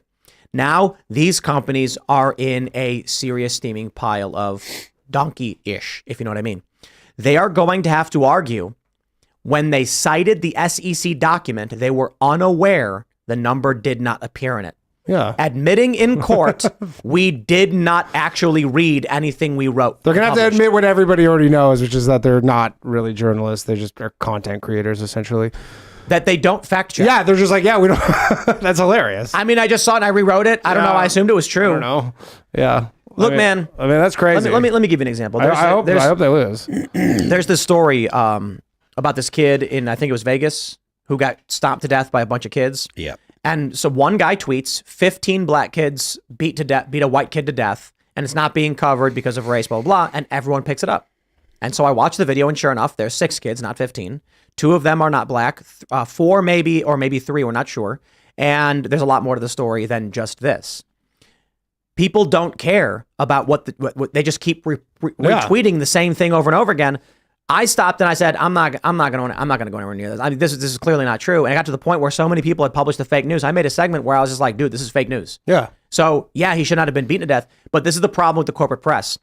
They see a story and they say, roll with it. Here's the link. Not a single person read the SEC filing. I actually think there's a strong possibility they knew it was a false number and reported it anyway. Yeah, because it helps them in some way. They're probably all like, you know what? We can't have Donald Trump getting elected. I'm sure all 20 of these organizations feel that way, where if they can get any sort of piece of information that'll come out that'll hurt him in any way, they're like, let's get it out. And they just, that's the objective. This is big though too, because Truth Social is under, I believe, DWAC. Yeah. Which is a publicly traded company. Yeah. So this negative press means people probably started selling off stock like crazy. For sure. And now there's massive damages. Yeah. This is going to be huge. Come on. So are you black-pilled still? I mean, this is tremendous. People are fighting back in huge numbers. It's crazy that these businesses don't have like a fiduciary obligation to like, they're like the actual just keeping their own businesses alive, you know, to just be smarter than that. But I guess I don't know who's running these things because. Well, I mean, if their goal, like Market Watch and CNBC didn't check on that. Like I understand Rolling Stone, they don't know what their head from their ass, but like CNBC didn't check. NBC News may as well be Media Matters. Yeah. NBC News has a political team that is known, no question, and is non-controversial for making things up. Yeah. In one instance, they even ran a picture of me on the Today Show over a fake story. It's been a long time, but the writer included a false statement, and then a bunch of other outlets like Variety and I think Deadline picked the story up, cited the false news. NBC within minutes removed the false citation, so it was out of their story, creating a circular loop of fake news with no source. It's masterful what they do and how they create fake news. And they probably got away with it for so long. Like they were probably doing this for decades. There must have been some sort of buffer period where like journalism, there was like legitimate, like, you know, journalism, like the Watergate, all that stuff. And then it switched over to this slowly and nobody called them on it forever. This kind of stuff is a phenomenon that has arisen with the internet. With the internet, yeah. Like the as long as there was like cable news, you had your general, well, the thing is, I think about that sometimes though, because if they wanted to spread some fake story before the internet, it would have been even harder to refute because if that one person can't get some sort of like, you know, TV show to cover them. But it wasn't as polarized and like people weren't attacking other Americans like that had different opinions. Yeah. If you think about it, like when I started like watching news a lot was right after 9/11, right? So that 9/11 happened and it's like, okay, that's what I'm paying attention to news. And I used to watch MSNBC all the time. And from like 2001 until 2010, 2009, something like that, MSNBC was it seemed perfectly normal, right? Like Joe Scarborough had a nighttime show and he was a Republican that acted like a Republican and sounded like, you know, your standard Republicans and stuff. And it was in like 2010, 2011 when I stopped watching MSNBC because I just felt like it didn't have anything other than the progressive perspective. So I think that once the internet and once social media became so popular and you had your big tech companies starting to realize and make moves with the powerful, you know, products that they created, I think that's when it really started. So I think this all ties in with the whole social media and your cell phone. Yeah, probably with all the whole like getting clicks. I want to give people an example to understand why you never talk to the press. You may have heard about that famous Supreme Court justice who said, "Don't talk to cops." Well, don't talk to journalists either, for any reason. Now, you can talk to a journalist if they come from a publication that you know has honor and integrity and you're a fan of. That's totally fine. But any corporate mainstream press, avoid. A guy named Andrew Marantz. He is a scumbag. He is an evil, lying prick who writes fake stories for a living. Interviewed me several years ago. He took my quotes and manipulated them to change what I said. But his argument basically is, you literally said these words, didn't you? I can place them in any order I want. So he took 2 different quotes from like 30 minutes apart, put them next to each other to create a fake story. When Vice News took issue with the lie that he published, this is what he writes. An earlier version of this article included a quotation from Tim Pool concerning Vice News' coverage in Ferguson. The quotation has been removed because it contained several errors. Yeah, it's deceptive editing. It was The errors were his. Yeah. But he made it seem like the errors were mine. Yeah. So even though he lied in his story when he got caught, even when they're forced to correct under threat of lawsuit, they still blamed me for the fake story they wrote. Yeah, and they probably the language was vague enough where they go, maybe someone will interpret it that but they were kind of making it out. So when I called and had my lawyer talk to them and threatened, they said, "What do you mean?" There were quotes from Tim Pool. We did remove them, and they did contain errors. And we said, yes, the errors were yours. And they said, everything we said was factual. Yeah, and even if they do, Scumbags. even if you finally got a retraction from them, at that point it's like, Wait, this is the New quotes Yorker. weren't- The quotes didn't have errors in them. The positioning of the quotes created an error. it's deceptive editing. And you like a good Simpsons reference? It's the gummy Yeah. Venus de Milo. Absolutely. It's just like, yes, that happened. And so I told him, I know you recorded the conversation, release the audio tapes. He's like, no. And the audio tapes prove that he created a fake And story. there's been no shortage of people like Dave Portnoy all the time where people want to interview him. And he goes, okay, fine, happy to interview. Just let me record it. And they go, no. Right. He goes, no, what do you mean? Like, I just want to hit record on my phone. And Because you never talk to these people on the phone. They'll call you up and they'll say, hey, how's it going? And you'll say, pretty good. And they'll be like, what'd you have for dinner? And you'll be like, pizza. I'm like, thanks, bye, click. Then they'll write, he called me on the phone and made and engaged in an anti-Semitic screed. And you're like, no, I didn't. I'm like, he did. Here's the phone record that proves it. yeah, exactly. They just lie. They will lie. And then what are you supposed to do? When you sue, they'll be like, Your Honor, we had the conversation. He called me. What do you want me to say? And they'll be like, okay, there you go. Case And, dismissed. for you, it's just like the hassle of suing unless you have a ton of time and money on your hands. Just for most people, it's not even worth doing. Or it's just not And they possible to probably do. got away with it for so long that they're just like, yeah, this is what we do. This is how we operate. Let's talk about. We're gonna get spicy with it, ladies and gentlemen. Well, we got a lot of crazy news going on these days, and it seems like there's a lot of good news with these lawsuits and stuff. Here's a story from Timcast.com. Democrat congressman says Trump, quote, has to be eliminated.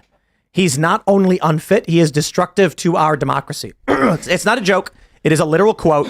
Let me play the clip for you, and we'll get it going. To Trump, of course. Now, and his recent Truth Social post is incredibly scary for anyone that might be trying to work in government. And it is just unquestionable at this point that man cannot see public office again. He is not only unfit, he is destructive to our democracy, and he has to be eliminated. Our democracy means not yours. He has to be eliminated. Now hold on. This story is from today, published by Adrian Norman at timcast.com. And we have this from CNN, published today. Trump releases doctor's note saying he is in excellent health. Of course, the implication is Trump is, for one, trying to earn votes by saying I'm healthy, but also there is a serious concern that something may happen to him. Yeah, today. Well, today's also Joe Biden's 81st birthday. Happy birthday, Joe.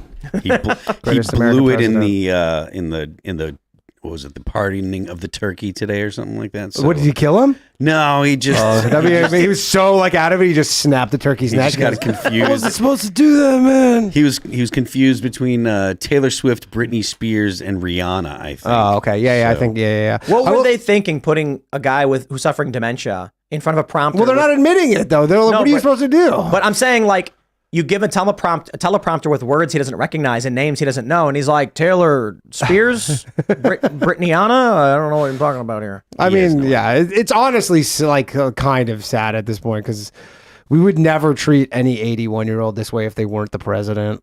Look. You ever see that viral video of the girl on TikTok wearing the Nirvana shirt, and she's like, I don't know what this is. Yeah. It's just everyone wears this shirt, and it's like, it's not just that he's old. It's just that it's out of his generation, and they're trying to attract young voters by having him say this. Yeah. Taylor Swift. Yeah. Sorry, dude. Not gonna work. I will say with this bad for democracy thing that they're saying about, destroying democracy, they've been saying this now for 8 years. Yeah.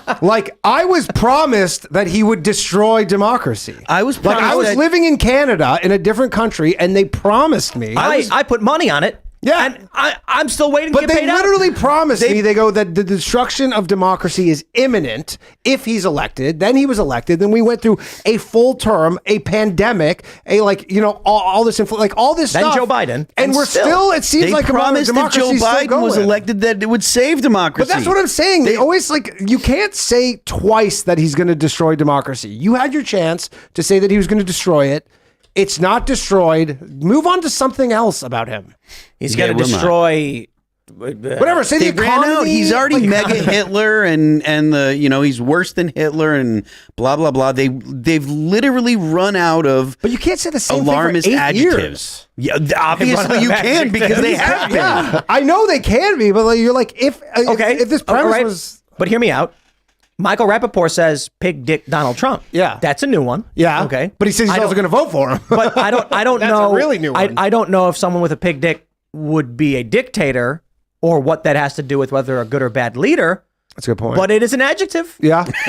But it's an adjective. It's a different one. Yeah, It's a different one. It's a different adjective. There you go. He did Trump did dick. some stuff that was like what you would call the bad guy stuff. Like in my opinion, he made his family in positions of power, which I was like, I don't like when politicians do that when they're not qualified. And, Yeah. He gave Fauci the reins of control with the No, medical hold on. technocrats. Fauci had reins of control. Trump should have put a stop to it. Trump stood behind him on stage and gave him all this. I'm not saying he's emotion perfect. support. I'm No, me not neither. I'm just saying the whole listing out, destroying democracy. It didn't thing come that they've- close. They did keep No, it's saying- more like status quo with a little goodness sprinkled on top. Like he gave Yeah, his little generals funny control tweets. the drones, the drone warfare. He gave that to his generals. These clandestine drone warfare, which is like, well, that's supposed to be the president's job to decide who gets droned, not the generals. Other Well, than not that, though, necessarily. Not necessarily. Other than those three Commander-in-Chief things, doesn't need to be. In fact, if you look at like the way that Vietnam went down when Nixon was getting, I think it was Nixon, or no, LBJ was getting involved in like which targets were going to be bombed. That was really problematic for the war itself. So I'm not trying to stomp on you. So go ahead. Well, Sorry. I don't know if he did it in order to make them clandestine or if they were already clandestine, but he made secret droning bomb campaigns, basically. But other than those three things, putting family in power, giving the country over to Fauci, and the secret drone bombs, he didn't do anything like super bad. What's that saying of don't let the perfect be the enemy of the good? Don't let the perfect be the enemy of the good. So like that's the thing about criticizing Trump over like, oh, his family was in government. Okay, yeah, and Joe Biden was giving his brother and his son that's the money. The counter is Biden put his family in power too. No, but like And they did way worse hiring stuff. your kid is one thing.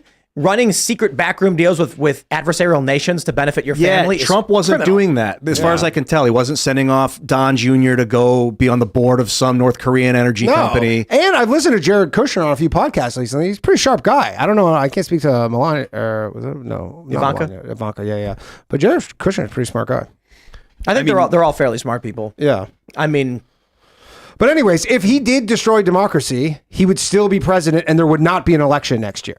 Like that would be in my mind what the destruction of democracy would be. Is that we would just be a dictator for life kind of thing. we have the whole spectrum. Okay, Roseanne and a retired Colonel McGregor both think there won't be an election next year. Really? Yeah, What does Roseanne think? Roseanne thinks there won't be an election. Like, and then what? It's gonna be Biden, And or, she's got or a- Kamala. Oh, I don't know, but she said there won't be an election, and Michael Malice has $1,000 bet with her. So if she's wrong, she's got to pay Michael $1,000. She'll be. But what happens if there's the visage of an election where everyone asked puts her. in their votes and then nothing happens? That's clarified. I asked her.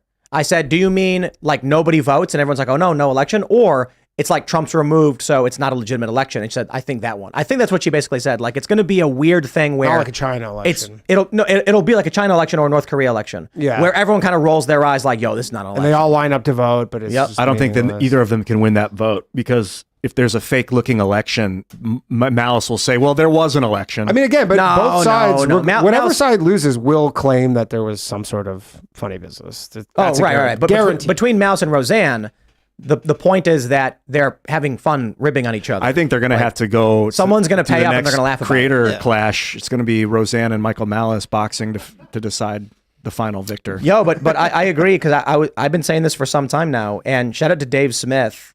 When he was here, he said to me that the best thing I mentioned on the podcast with Jack Dorsey was that I said if they kept doing this, it would lead this country to civil war. And they all laugh because like, are you nuts? Like, what are you talking about? And then January 6th, and then the Summer of Love. Man, and now we're at the point where The reason why I said this back then, 2016, nobody believed actually happened. Like, the Democrats think Donald Trump was a Russian spy. Yeah. And they maybe have walked back now that Not all of them. not all of them, right? But for years, they were like, Trump is working for the Soviets. They've only walked it back enough so that way if someone challenges them on it now, they'll, well, maybe not, Right. blah, blah. But as soon as that someone's like, no, yeah, definitely, they'll jump right in there and be like, oh, yeah, he totally was too. Now you've got Republicans saying Biden didn't win. So 2024, like you said, no one will accept the results. Yeah. So I think Michael's going to lose this one because no matter what happens, there's not going to be a functional resolution to the election.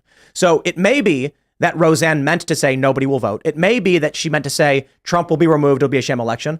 Or the reality is we'll all go and vote and then the results will be challenged, so we'll never actually have a winner. Yeah. In which case, Roseanne will win and Michael's going to have to pay up.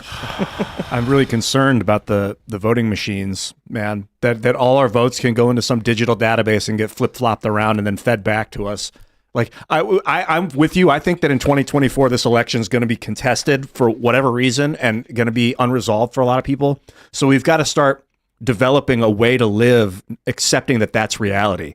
That I mean, it's been the reality for the last 2 elections. But this is different. 2016, Democrats did challenge the vote. They filed lawsuits, they launched campaigns, they lied, they produced fake information, they fabricated evidence. 2020, Donald Trump and his supporters launched waves of lawsuits. Trump's team wins I think they won the majority of their lawsuits filed, but ultimately didn't get remedy because the determination was the amount of votes challenged wouldn't have resulted in a change in the election. The media is lying and claiming that they were thrown out and he lost all of them. That's not true. What's going to happen in 2024? I imagine we're going to get to the point where you're going to get different reports on which state went to who. It's going to end up in at the electoral vote count. It's going to be what the Democrats claimed 2020 was going to be. They're not going to be able to call this properly. They're going to vote. It's going to be contested, and there's going to be no clear winner. That is the lightest prediction.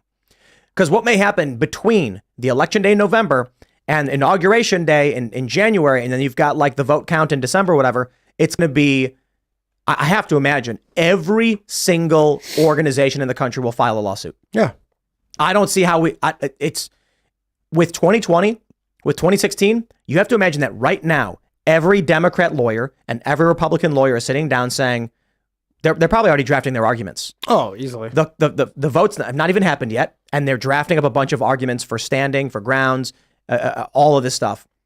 It's going to be the day after the election, and you're going to see a wave of lawsuits filed. In fact, I'm pretty sure this happened in 2016. Vaguely remember when they called Nevada for Hillary, the Trump team announced a lawsuit was being filed against them already. And then Trump ended up winning, so like nothing happened with that. But I could be wrong, but something like that happened. Yeah, I mean, if Trump wins, a lot of people's heads are going to explode in this country. Trump can't win in the sense that the media will claim he didn't. Lawyers will file lawsuits, and they'll make up a reason as to why he didn't really win, even when he does. Yeah, I mean, because that was 2016. Yeah, I don't imagine that's going to be the problem. I still think that the ballot harvesting and stuff is going to be the actual thing that solidifies the Democrats winning. I think that they've got that in the lock. As of right now, I disagree. While I do think ballot harvesting plays a big role, Republicans have been picking up on this narrative. People like Scott Pressler have been picking up on this, but more importantly, the new poll from NBC showing 18 to 34-year-olds are now Republican. I don't look, man. You get a couple of Democrat activists to go knock on a door in New York, which is Biden plus 10 and a D plus 27. That 30-year-old's going to knock on a door. A 30-year-old dude's going to answer, and they're going to be like, "Hey, you get your mail-in vote? How would you like to vote for Joe Biden?" Is going to go, "Is that a joke? Yeah. Get out of my face." I guess it's possible it won't be Joe Biden, though. Exactly. Gavin Newsom. But hold on. Even Gavin Newsom will not allow a Democratic recovery enough to beat Trump. But my fear, and I do not like living in fear, but this is just like I'm staring at the mouth of the beast, is the electronic voting machines, that they will take all the votes. They'll be like, "Thank you, everyone, for your participation. Gavin Newsom won 51-49. Doesn't matter. Just like in 2000 when George Bush won 51-49. And what did Biden beat Trump? 50.5? But none of this matters. How convenient. But you're thinking in terms of 2020 and 2016. 2024 is going to be every lawyer in the country filing a lawsuit all at the same time over every day for several weeks, and every court will be jammed up. and everyone's going to say, we have no That's idea like a who won. Is there DDoS anything- attack on the government Yeah, voting process. kind of. That's almost Or it's a legal riot. Is there anything that can be done to mitigate this happening, considering like probably, we're not the only people who are talking about this right now? you could have like 7 blockchains set up to verify the vote. I don't think they're going to have that in place by Otherwise, we could sit around with our November. fingers up our Like, butts is it and wait only for all hell to paper break loose. ballots? Like, First, pretty good, actually. everyone needs to vote. Everyone needs to get their friends and family to vote. Everybody needs to reach out to Scott Pressler and say, what can I do to help? But the issue is not voting right now. The issue is lawfare. That's the point. Trump could win 80%, and they'll argue, clearly the machines are broken. Trump could not have won by this much, and this proves a discrepancy, and the election must be Because redone. that could be and a you'll get foreign- thousands of lawsuits, and the courts will start going through That them. could be a foreign attempt to stymie our elections is by inciting us to create too many lawsuits on ourselves. Yeah. It's I mean, not for no about that's impossible. It's for sure. It's like a terroristic. They've Not got possible. us to fear our own system. The issue is not that Russia created BLM ads and encouraged Black Lives Matter to make the right wing angry. The issue is that Democrats have already stated that the leadership of the Democratic Party in 2020 that if Trump were to win, they would encourage in their war game. They said we would push West Coast states to secede from the Union unless Trump gave in and gave them concessions. It was John Podesta, I think. It was Podesta and many others who were involved in that war game. That is not Russia doing it. That is the Democratic Party. Oh gosh, it doesn't even need to be a country, a foreign. When I say foreign, it could be a corporation. It could be people that are manipulating us to be afraid of each other, so that we sue each other and Look, let me tell you, blockade let me- our own. I mean, it's been done the last 2 times. It's Let me going to happen tell you. again. Like, I think this path is inevitable. I don't think we lose. I think clearly we're seeing the worldview that we share is much larger, a bigger umbrella, and is more likely to win. But I was talking to a friend the other day who told me outright, someone I've known my whole life, that a baby at 9 months, even if it is about to be born, is a parasite on the mother, and the mother has a right to it's end a it because symbiote, it's not alive. not a parasite. It's a symbiote. But I'm not speaking to facts. I'm saying this is what my friend said to me. And I said, whatever you think, understand that position is fringe and is going to result in serious conflict in this country because Colorado allows that and Oklahoma doesn't. But when I heard someone outright say, I will never back down, babies gestated to 9 months are a parasite within the mother, and the mother can remove it if she wants, even if it ends the life, because that's not even a baby, it's not even alive, it's a fetus.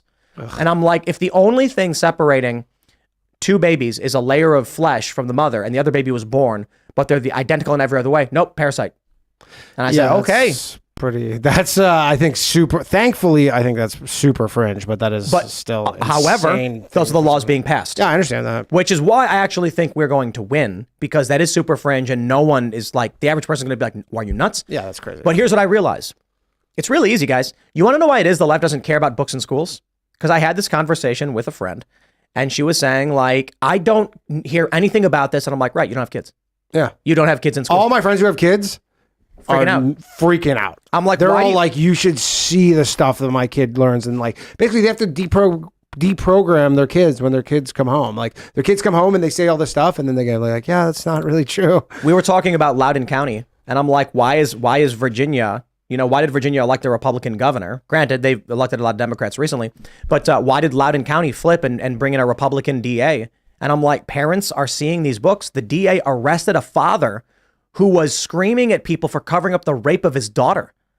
And then it's like, here's the issue. These liberals don't have children. They will cease to exist in a couple generations. That's it. And not if they can't take the whole place down with them. They might, but they're not going to. Look, 40-year-old millennial women who aren't having kids, they can push whatever ideas they want. I'll tell you this. Let me do this for you guys. Check this out. This is civics.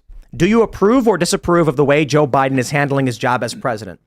There is one demographic, that approves of Joe Biden. Can you figure out what that one demographic would be? Cat owners. No. Look at the options. You've got age and you've got education and you've got gender. I can't see that far. Okay, so let's say 18 to 34-year-olds. Do you think they support Joe Biden? No. They do not. What about 35 to 49? Sorry, they do not. 50 to 64? Nope. How about 65 plus? Still no. Still no. Okay. How Highly about educated. postgraduates? Nope. They disapprove. They Who disapprove. likes them then? Postgraduate women is the only And it's demographic trending that down supports Joe Biden. Okay, I'm being hyperbolic because I'm not including race or state from this. I'm saying out of education, gender, party, and age. Obviously, if you go to Democrats, you're going to find much higher approval, substantially. The Democratic Party clearly does. But in terms of non-party affiliation, out of age and education and gender, only postgraduate females have a higher approval rating for Joe Biden. When did that start ticking down? It was Is that in the last month? it was Hamas attack on Israel. Yeah, is it literally? Because you know what it is so funny because these are like you see all the videos of posters getting torn down. Oh, like yeah. it's all women pretty much. Yep. They're tearing them down, and then now they're all like Biden's turning his back on us. Childless, highly educated women hold these fringe views. They're not having kids. I just think the future is predictable. They're not having kids, and the ideas are going to go with them when they go. Yeah. They're going to be a fringe group making demands on young people who are going to be like, what world do you live in? You like weird communist old woman. Yeah, I have to agree with you on that one. They're going to get more cats. I will say before more we go, toxoplasmosa. before more we go to cats. Super Chats, we have a new cat. I mentioned this the other day. We captured Seamus and in a cage, and we brought him to the vet, and he got cleaned up, deparasites and all that stuff. I'm not talking about Seamus 2. I'm talking about Seamus 1. Mm-hmm. Seamus 2 is the cartoonist. Seamus 1 is the cat. Is the cat, yeah. Yeah, but Seamus apparently 2 has been he's demoted. so he was living in our garage because he found a way in.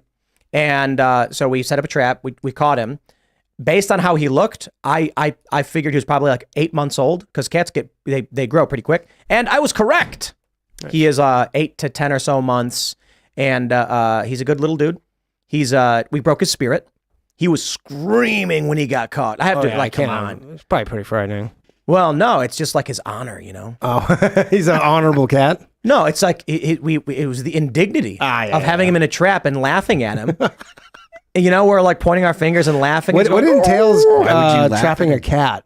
Like a raccoon trap? Well, there's small animal traps. Yeah. And the way it works is there's like a metal plate, and when the cat walks in, it steps on a plate, which pulls a piece of metal and just close it. Goes down. Nice. And then he can't get out. And then we got him cleaned up. The good news is he's very nice. Nice. His spirit's been broken, and we've pet him and given him many cookies. And he is Shout out Seamus 1. He looks pretty depressed, but he is now property of me. Nice. And that's it. I have dominion over him. That he will survive the winter. He will survive anyway. I mean, yeah, he's about 8 to 10 months old, so he was born likely around probably last spring.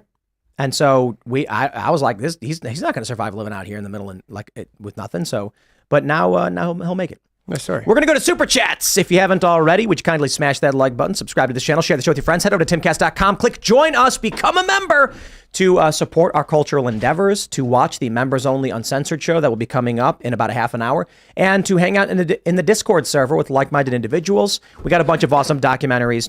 You definitely got to check out Infringed by Lauren Southern and John Dutois. It's awesome. But let's read your Super Chats right now. Josh Berg says, hey guys, first today, I'm looking to build a Wardenclyffe Tower on a micro scale, something interesting to look up if you don't know what it is. Ian, what is that? That's Tesla's tower. Nikola Tesla built that tower, and he called it Wardenclyffe, and it was a giant long-range electricity... wireless energy transmission? Wireless electricity generator, apparently. Or not generator, but transmitter. Transmitter, yeah. I think Interesting. so. I wonder if, like, the main issue with that is that it kills people. Because I have to imagine if you're, like, transporting high levels of energy wirelessly, you're losing a ton of energy and probably creating some kind of disruptive, I don't know, radioactive pulse of some sort. Yeah, I think, was he trying to send it underground or something? Through the earth, maybe? Well, I think we've all seen The Prestige, right? Yes. That scene where he has all the light bulbs in the ground and they turn on. Oh, yeah. Wardenclyffe. That was The Prestige, right? Yeah, with Hugh Jackman. That movie's awesome. Mm-hmm. What was the other one that was kind of like that? Because they always make two movies that are the same. There's like two movies each about magicians doing tricks. I don't know. The Prestige. Oh, I know. Catch Me If You Can. Was that the one? What? No. Catch Me If You Can is that's not the one I'm 1950s. thinking of. It's a movie like that. It's where maybe I'm thinking of The Prestige. It's with the guy from Facebook movie? From the Meta movie? No, I don't know. Is that I don't know. with what's his name? Not The sure guy again. who What am I plays- All I thinking know of is here? the Prestige, the Illusionist. Illusionist. Oh, Right, Illusionist, right, right. so. Yep. See, they knew. Chat always has the answers. Well, I will ask the audience. The All hive right. mind. Where are we at? Matthew Hammond says, have Danny and Ryan Long written a script for a movie? Yeah, we have. You two are this generation's Dan Aykroyd and John Belushi, and it is a shame if we did not see something on the screen. Well, where's it at? What are you doing with it? We wrote a script like 2 years ago, and then basically, but it's done for essentially. It was very of the times, and it just like we tried to basically rewrite it and like to update it essentially, and it was very much of that moment. Like probably a few years ago. Too many COVID jokes. No, there was no COVID references whatsoever, actually. But like part of it involved Twitter. It was a whole thing, but and like it was basically this like bloggers movie making fun of like left wing, right wing bloggers. Essentially, I was like played a Ben Shapiro type, and Ryan was like played like the head of Vice kind of thing. And then, but Now like, Vice is bankrupt. it's like all this. It's like the world has changed so fast, and like there was like a whole Twitter angle to it. And it's just like Twitter's a different company now. It's too different. But we're always thinking of ideas. The problem is we're just nobody wants to make them. How much money do you need to make one? $1 million. Let's do it. All right, Write me a script. dude. We got lots of good ideas. Let's get it. Let's do it. We'll make a movie. Yeah, man. All right, there we go. That constitutes a contract. Yeah. And also, it means Ryan Long is now contractually obligated as well. I can't speak. I don't speak for Ryan Long, but we talk about movies all the time because that's like that. Like when I got into comedy and stuff, like I wanted to make movies. Like I've written many scripts. Like that's what I've written a movie called Filth City. You can check it out. It's on Tubi. It's about the crack smoking mayor, former mayor of Toronto, Rob Ford. Rob Ford, yeah. Yeah, Rob Ford it's called Filth City. You can check it out. So and I started in it and wrote it. So I'm serious. I think Ryan's going to be here he's next week. Yeah, I was gonna come with him, but then I was supposed to be in Edmonton, and then I'm not now. But so So come with him. you want me to come with him again? Yeah. maybe. And I think then- I might. Yeah, maybe. And then we'll talk about making a movie. Yeah. And we'll have Ian play a scientist who invents a graphene gun. It's gonna happen. Oh yeah, dude, you're definitely gonna get impaled at some point in every movie you're doing. It's gonna be so looking good, through the hole, and We should like make the hair like shooting out. yeah, we're gonna with, have like this. We're electricity. looking through the hole, being like, "This is bad."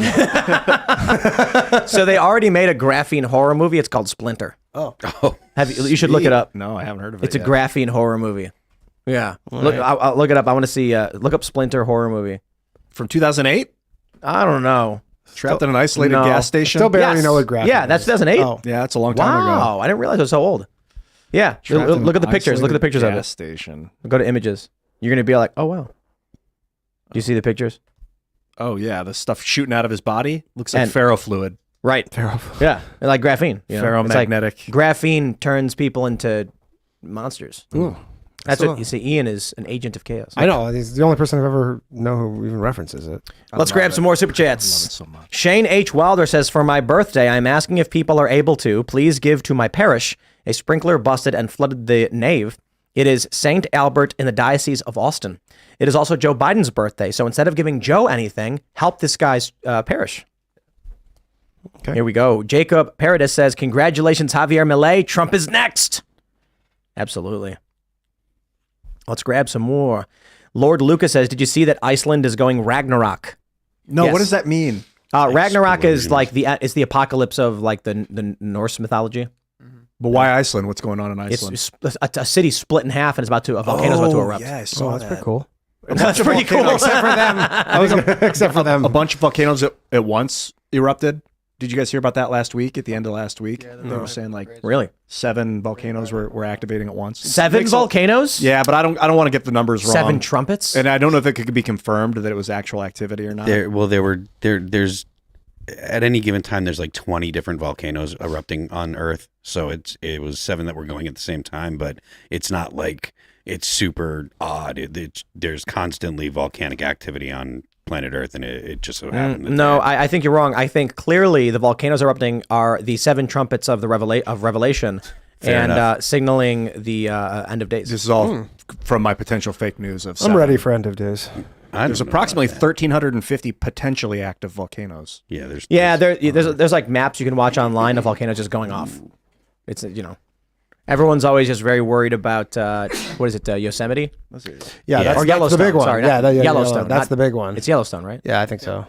Or yeah, that's the one where. That's, I'm I mean, not that's really. just kind of the country exploding, though. Like, if, yeah, that's if just that like goes no off, sun for 2 years. yeah, it's like the size of the super volcano. It's basically just like the whole northwest of the United States blows up. and it's due, right? yeah, something like It's like the does it whatever. It's yeah. A couple 100,000 years due, I think. Yeah. Something like that. sick. Yeah. If that pops off, then no one will even know what happened. Yeah, I mean, we might overhear Over here, for a mine, minute. yeah. We'll, For a little bit, we'll but not be too long. We'll you be know? informed when flaming rocks start landing around us. Yeah, true. What do we have? Redneck Italian says, your members are always generous. I'd figured I'd ask them to help my son achieve his baseball dreams this Christmas. Consider donating at Give Send Go Douglas Jr. Showcase. Couldn't put the link in. Well, I guess it depends on donating for what. You know, some people are like, my mother is dying or my dog is sick.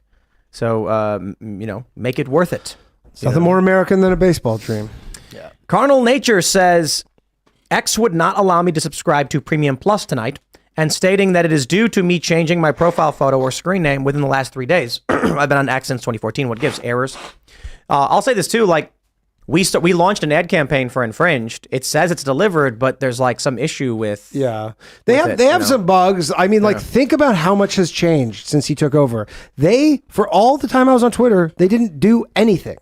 Yeah. Nothing changed. It was just the same. And then all of a sudden he comes in, he's like, here's 50 new things. So Yeah. Yeah, fair point. All right, where are we at? Let's grab another super chat. DS says, Timmy, longtime listener, first time super chatter. First off, love what you're doing, brother. Keep up the great work. Second, I had to unsubscribe from the monthly mix only to subscribe directly to Appalachian Nights. Blessings. Well, I appreciate it. That's my favorite. Well, it's tough. I think Appalachian Nights is probably my favorite. It's insane how good it is. It's the coffee, by the way, the Casper coffee. Yeah. Danny, you're not drinking enough. I'm not drinking it? However much Casper you're drinking, it's not enough. You drink more. Yeah. Okay. Okay. All right. Done. Good. And that'll be the movie deal. Okay. You don't got to put We'll it do in the movie. Some product placement. Highly No, caffeinated, none of that. if None of you're that. gonna You give just it have to drink a couple glasses. Okay. You got some here? You send me home Yeah. with some? And not on camera or anything. You just have to just have some. Okay. There you go. And then we'll I film love the coffee. movie. There we go. That's how we big do. coffee man. That's how we do the deals. And then Danny wants to drink the coffee. Danny likes to drink it too. He drank it one time, and then forever. I can say that, and it's Yeah. worth more than an ad. Done. Avid drinker. Ever drinks. Casper coffee. Let's see. Polly Pure says, I was a tourist in the Soviet Union in 1991. No homes had electricity. Nobody owned a car except the government officials. All dirt roads except for major cities. A primitive dump. The best part, hot water is centralized.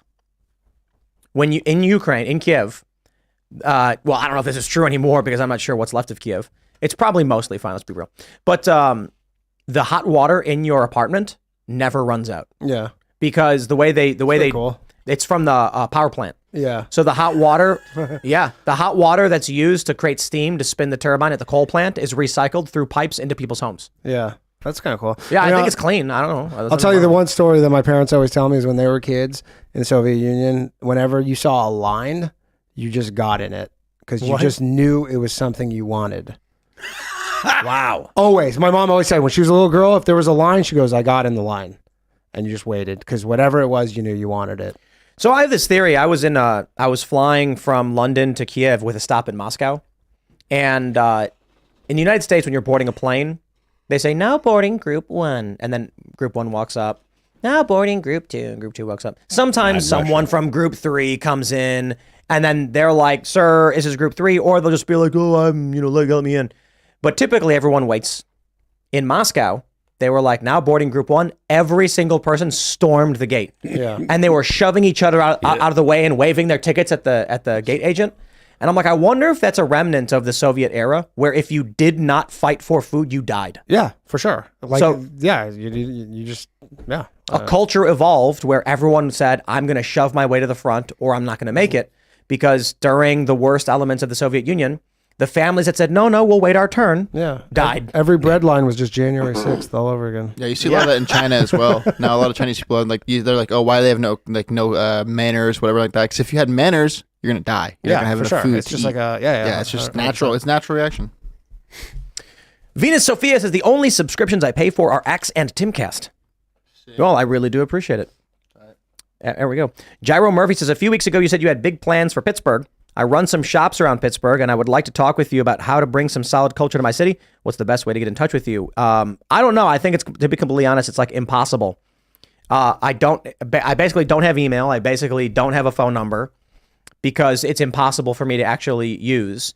And then I have like staff at Timcast who take care of everything else. It's just, seriously, it becomes impossible. You know, you get a phone number, and then one person will figure out one way to get your number, and they'll share it with everybody. It is the downside of being famous. It's like I find myself standing on the precipice of being famous, and like, God, I still like to check my Twitter notifications because I enjoy like hearing what people think, and it gets to a point where it's impossible. The noise, the feedback becomes so great. The amount of phone calls you get in the day, you got to shut your phone off. It's already on silent. Like, man, it is a type of sacrifice, but the benefit is so great to be well known in society. Could graphene solve this? I don't know. Maybe a graphene neural net. I don't know. But that'd be a whole other problem. Still don't even really know what it is. Nope. Yeah, I basically I don't have email. You don't have email at all? I'm not. No. The only way to get in touch with me is if you know someone who knows me. Slack. And corporate chat rooms. Or if they can take over that phone of yours. Twitter that DMs. One that your girl has. If I follow you on Twitter, you can message me. Or if you know someone who works here, okay. Then someone walks up to me and says, "Oh, hey Tim, I talked to someone who says this," and I'll like, "Oh, okay, great. Let's follow through." But that's about it. Well, it's a good filtering system. But we do have big plans for Pittsburgh. They're currently in the works. We are like 50% towards our setup goal for in terms of like organizational. And it's going to be tremendous. So we're really, really excited for this. And we've got some big plans for December. This I will say now because I want people to get ready for this in the event it does happen. We are working on a December 11th event in New Hampshire. And it's probably going to happen. So it's going to be if we do it, I believe we're looking at like December 11th. Live Timcast IRL. I know it's a Monday, but it'll be big. It'll be special. It'll be fun. And there's a chance it doesn't happen because of the logistics, but some other stuff. And then there's like other stuff working on for the month of December before we wrap up. The last week of December after like the Christmas week, we're not here because I hate not working, but it's impossible. No one watches. It's not that. It's nobody will come. Yeah. Right. Like, So it was the live events. So So no, it's IRL. We can't book guests. Like literally no human being is like, I'd love to fly halfway across the country to come to your studio just after Christmas. I mean, I'll come. I'm in New York and I'm Jewish, but well, there you go. But it's the if second you day. need It's someone, the I'll third be day of Hanukkah is the 11th. The 11th. no, saying I'm talking about after Christmas. Okay, my So bad. basically, I'm after just doing stand up in New York. after Christmas to New Year's, you've got the few days after Christmas, ain't nobody wants to come, and then the weekend we don't do take shows. the week off. So that's what we're doing. Yeah, just take the. That's what we're doing because it's just like otherwise. You guys work hard enough. Yeah. All right, where are we at? Let's grab some more super chats. Mike Leonberger says, "Love what you're doing with Skate. How can I align my newish brand Spirit of Fear with what you've got planned? I want to support and participate." I don't know. Right now we're working on The Boonies, the new show. We pre-recorded a podcast with Richie Jackson, Taylor Silverman, and Dennis Williford. This is going to go up Friday on Black Friday. Culture War on Tenet Media, and basically it was we're skating all the time. Richie Jackson is a very, very prominent pro skater. He's a super rad dude. He's not a very political guy, and I think so many pro athletes want to just say like, dude, I don't know or care about this politics stuff, man. I skate or I play ball or whatever. And there are people who want to force politics into it. So I'm just like, we're going to do our thing. But we talked quite a bit about it. And the thing about skateboarding is that I never used to film. I hate filming skateboarding. I filmed some things. If you search on YouTube for like me skateboarding, you might find some really old videos. There's videos of me skating when I was 16 that are up on YouTube. I actually, my friend Brett Novak filmed one of the oldest YouTube videos in existence, Tim Pool skating at a Chicago warehouse. It has like 1 million views or 500,000 views or something like that. However, recently I started filming a lot. And the reason is I want to destroy wokeness.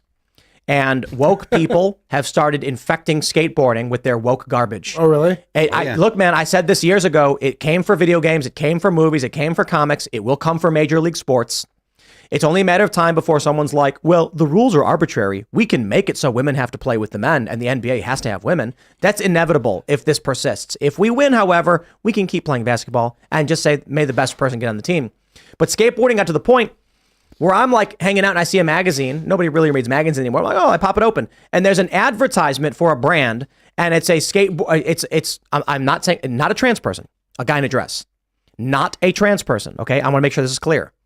There is a guy wearing a dress. And I'm like, okay, well, punk rock, whatever, be shocking. I don't really care. I turn the page and there's an advertisement for a brand and the skateboarder is not doing a trick. And I'm like, okay, well, sometimes they have these, I guess. Then I see the last straw was an advertisement that was a slappy. Okay. Anybody who knows skateboarding knows a slappy. What? Slappy means you just rode the board up a curb and off a curb. Yeah. So it's like, imagine an ad where it's like, we have the best athletes, and it shows LeBron James doing like speed walking. Right. You'd be like, huh? Like, come on, this dude can dunk. I want to see a 360 dunk. Like, now, don't get me wrong. Sometimes ads are just the athlete endorsing something by doing nothing. But it really did start getting to the point where skateboarding started embracing, funding, and propping up skateboarders who do not know how to skate. Why? Identity. And so I'm like, okay, it's time to put an end to this. We are going to fund to a very, very large sum of money skateboard media culture that pushes back against this. Don't get me wrong. Most of the big media brand stuff is still doing the good skateboarding with the good tricks, and I totally respect it. But seeing these people, and it has a lot to do with them attacking companies. So when I hear from my friend who's a pro skater, and he's like, we're getting attacked by these woke people for not doing X, I'm like, okay, I'm going to put money in this and I'm going to destroy that. That's not going to get anywhere at no ground in skateboarding. So now on Instagram, I've got a bunch of skate clips that are going up. Just yesterday, I landed what's called a switch El Nino. Nice. Yeah, Sounds hard. It is. It's a very difficult trick. It is a switch frontside 360 and a kickflip all in one. Nice. So the board and my body spin around 360 degrees while the board flips underneath me. And did it on a bank. And it was very fun, and it's a difficult trick. And then I also have what's called a hang 10 hard flip late flip, which is a trick that only I have probably ever done. It is maximum difficulty. There is You not invented it? probably well. It's a combination move. It combines a hang 10 hard flip and a late flip. Oh, gotcha. So the way I do the hang 10 hard flip may be unique to me. It's hard to claim you invented things, but this is called NBD. Never been done. Nice. And so there is quite literally, in terms of degrees of difficulty, this is the highest possible degree of difficulty for a trick. The video's on my Instagram. Why? We're going to start trying to inspire people and build culture. So now we're actually filming. Nice. And we're going to bring pros out. We're going to film with them. We already brought out some AMs and filmed with them. And we're just going to be like, dude, we're reclaiming the space and we're kicking you out. Is Scott Horton a good skateboarder? Yes, actually. Yeah, that episode on Friday was incredible. Scott he's an old man. Sorry, Scott. But he actually, this is crazy. Okay, look. Did he keep the suit on? No. He changed. When we go to the mini ramp, I'm like, let me do my stretches. Let me warm up. I'm doing kick turns. I'm doing some rock to fakies. He just throws his board down and goes right for the 6 foot section. And he's like, oh, it feels better. And I'm like, you're 10 years older than me. You're not warming up and you're throwing down on the 6 foot already. Like, he's good. Yeah. Dude rips. Yeah, he's old school skater, but he actually has pretty good kick flips. Yeah, so I don't think he skates him as a lot. often. He does a lot of work these days, but he's good. He is a man. The first time he came here, it was like midnight, and he's like, we got to skate. And I'm like, bro, I can't skate at midnight. And actually, I did a kickflip pivot on the mini ramp, so it was a good day. Good day skating with Scott. You'll hit that show with him and Will Chamberlain. Will was Chamberlain, yeah. Awesome. Yeah, I listened to that on the train today. I thought it was fantastic. Dude, it's just Scott's awesome. knowledge drop. Yeah. Wow. Well, check it out. Tenet Media on YouTube. That's the new home for the Culture War. It's basically our Culture War super group. Benny Johnson, Dave Rubin, Taylor Hansen, Lauren Southern, me. We're basically like, making a super group. So it's really cool. Taylor Hansen's got an awesome video where he goes to people and he asks them, do you think we should ban books in schools? And they're like, no. And then he goes, okay, read this. And it's one of the books they ban. And they're like, no, we should ban that. He's like, okay, here we go. So super cool. All right, we'll read a few more. Mike Raudick says, I'm very proud to say I have voted for Ken Paxton every time he was on the ballot. I knew he was going to beat that sham impeachment trial. I plan to vote for him again and again. Love the show. Yeah, I've talked to people about it. They say it's total BS. So glad he won. Hell yeah. He's doing good work. Let's go. Barely a Millennial says, we really do have a great capacity for success and greatness. If we just apply ourselves, eventually the army will be mighty. Thank you for all you do. Thank you guys for watching. For real. We're investing probably close to $1 million in one of the best skate facilities that will exist. It's going to be on the East Coast, and it's going to people are going to wish they could be there. The Barracks is one of the most prominent media entities in skateboarding. I'm a huge fan. The guys at the Barracks are awesome people. Glad to see them do their thing. We are going to have our own facility on the East Coast that does things that are relatively similar, but it's not just skateboarding. It's going to be action sports. And look, man, you want to come skate in your LGBTQIA, whatever, we do not care. That is not what it's about. Where is it? West Virginia. Oh, West Virginia. Yeah. So like an hour from DC, hour and a half from DC. But it's private. It's going to be like 90% private. But my point is, the one thing we don't tolerate, intolerance. So the people who are like, you're not allowed to skate here because you're a bigot, blah, blah, blah. Actually, that's you. And I don't care if a dude shows up. He can wear whatever he wants. He can skate. So that's the other thing too. Skate and have fun. Yeah, like the politics out of it. So this is what's happening in the area. This is a big thing that happened. There were skateboarders at a spot they did not own. They threatened to physically remove me if I showed up. And I was like, skateboarders trespass all the time to skate. And there's this makeshift park on someone else's property. And they actually publicly stated if I showed up, they would physically remove me. And I was like, okay, well, I bought it. It's mine now. But we were trying to buy it in the first place because we didn't think there was any beef. And it was crazy that we're in Martinsburg, like we're buying property, we're building a skate park, we're doing these things. And then after that, they post, we will physically remove him if he shows up. I'm like, that's going to be awkward because I own that property. That's weird because you're all banned. But I'm not banning anybody. Yeah. I'm like, dude, you guys aren't allowed to kick skateboarders out. Yeah. Now, look, if someone's going there and they're smashing things, and they're doing drugs, and they're doing illegal stuff, no, that's not a skateboarder. Yeah. That's... But if some skateboarder says they want to skate and you're like, no, it's ours. Okay, dude, now you get out. What are they checking IDs at the park? It's just crazy. I thought it was hilarious when they were like, if Tim Pool shows up, we're removing him. I'm like, oof, this is going to be weird. Will they get physically assault you? I don't know, but I was talking to some dude from the park and I'm like, I told him like 2 weeks later, I was like, hey, I just wanted to let you know, I own this. Yeah. And like, we bought it. And he was like, what, you stole it? You're buying it from under us? I was like, bro. He said, why didn't you tell us when this was going down that you were buying it? And I'm like, because you were screaming in my face and threatening me with physical force. I like that he says buying this out from under us as if they were going to purchase it. Yeah. Like were you just he outbid you? Like just snuck in there and bought it out from under you? No, then, you were never gonna buy it, homie. And then what they did was they started telling everybody that I bought it so I could destroy it. Ridiculous. Like, these people are evil, dude. Yeah. They're like, oh no, we tried banning like a skateboarder from a park. And now once we find out that he's actually the legal owner of it, now we're just going to claim he's going to destroy it. You have to hate him. And I'm like, not only will I not destroy it, we will legally protect it and we will expand it in any way you guys want. The only constraint is like, dude, you can't tell someone because of something totally unrelated to skateboarding and non-criminal, because of their worldviews or who they are, they can't skateboard. Yeah. These people are bigots. You should hire 20 body doubles who can also skateboard and then all dress the same and then show up all together. That'd be a good video. Yeah. That's actually... Because then they don't know who to kick Like out. drone Would you footage. like to manage this project? I could run a casting session with you if you want. Because I would not do it, but if you just put out a casting call, literally Tim Pool lookalike must be able to skate. Send in your headshots, and they just have to look like you, similar body, have to skate. Just unleash them and then on you DC. all get the exact same wardrobe, and you just all show up at the same skate park with all these people there, and then they're like, "Is it him?" You know, that's a really. really good idea. We should do this at Freedom Plaza in DC. And just get we'll get like 100 guys. Yeah. All right, man. If you haven't already, would you kindly smash that like button, subscribe to this channel, share the show with your friends. Head over to timcast.com, click join us, because the uncensored members only show will be beginning in a few minutes on the front page of the website. You don't want to miss it. You can follow the show at Timcast IRL. You can follow me personally at Timcast. Danny, do you want to shout anything out? Yeah, follow me on Twitter, Danny Jokes. I don't have Instagram anymore. I technically do Danny Jokes 2.0. New episodes of The Boys Cast with the homie Ryan Long, who is going to be here very soon, every Friday. And tomorrow night on my YouTube channel, Low Value Mail, MAIL, the best call-in radio show on the internet. We have all sorts of great guests. I had Megan Murphy last week. I got Mark Dice tomorrow night. Open phone lines. You can call in, talk to the guests. Go follow that YouTube page, please. What time does that show go live? Starts 9 p.m. every Tuesday night. I should have mentioned that. 9 p.m. Eastern every Tuesday night, and we have all sorts of great guests all the time.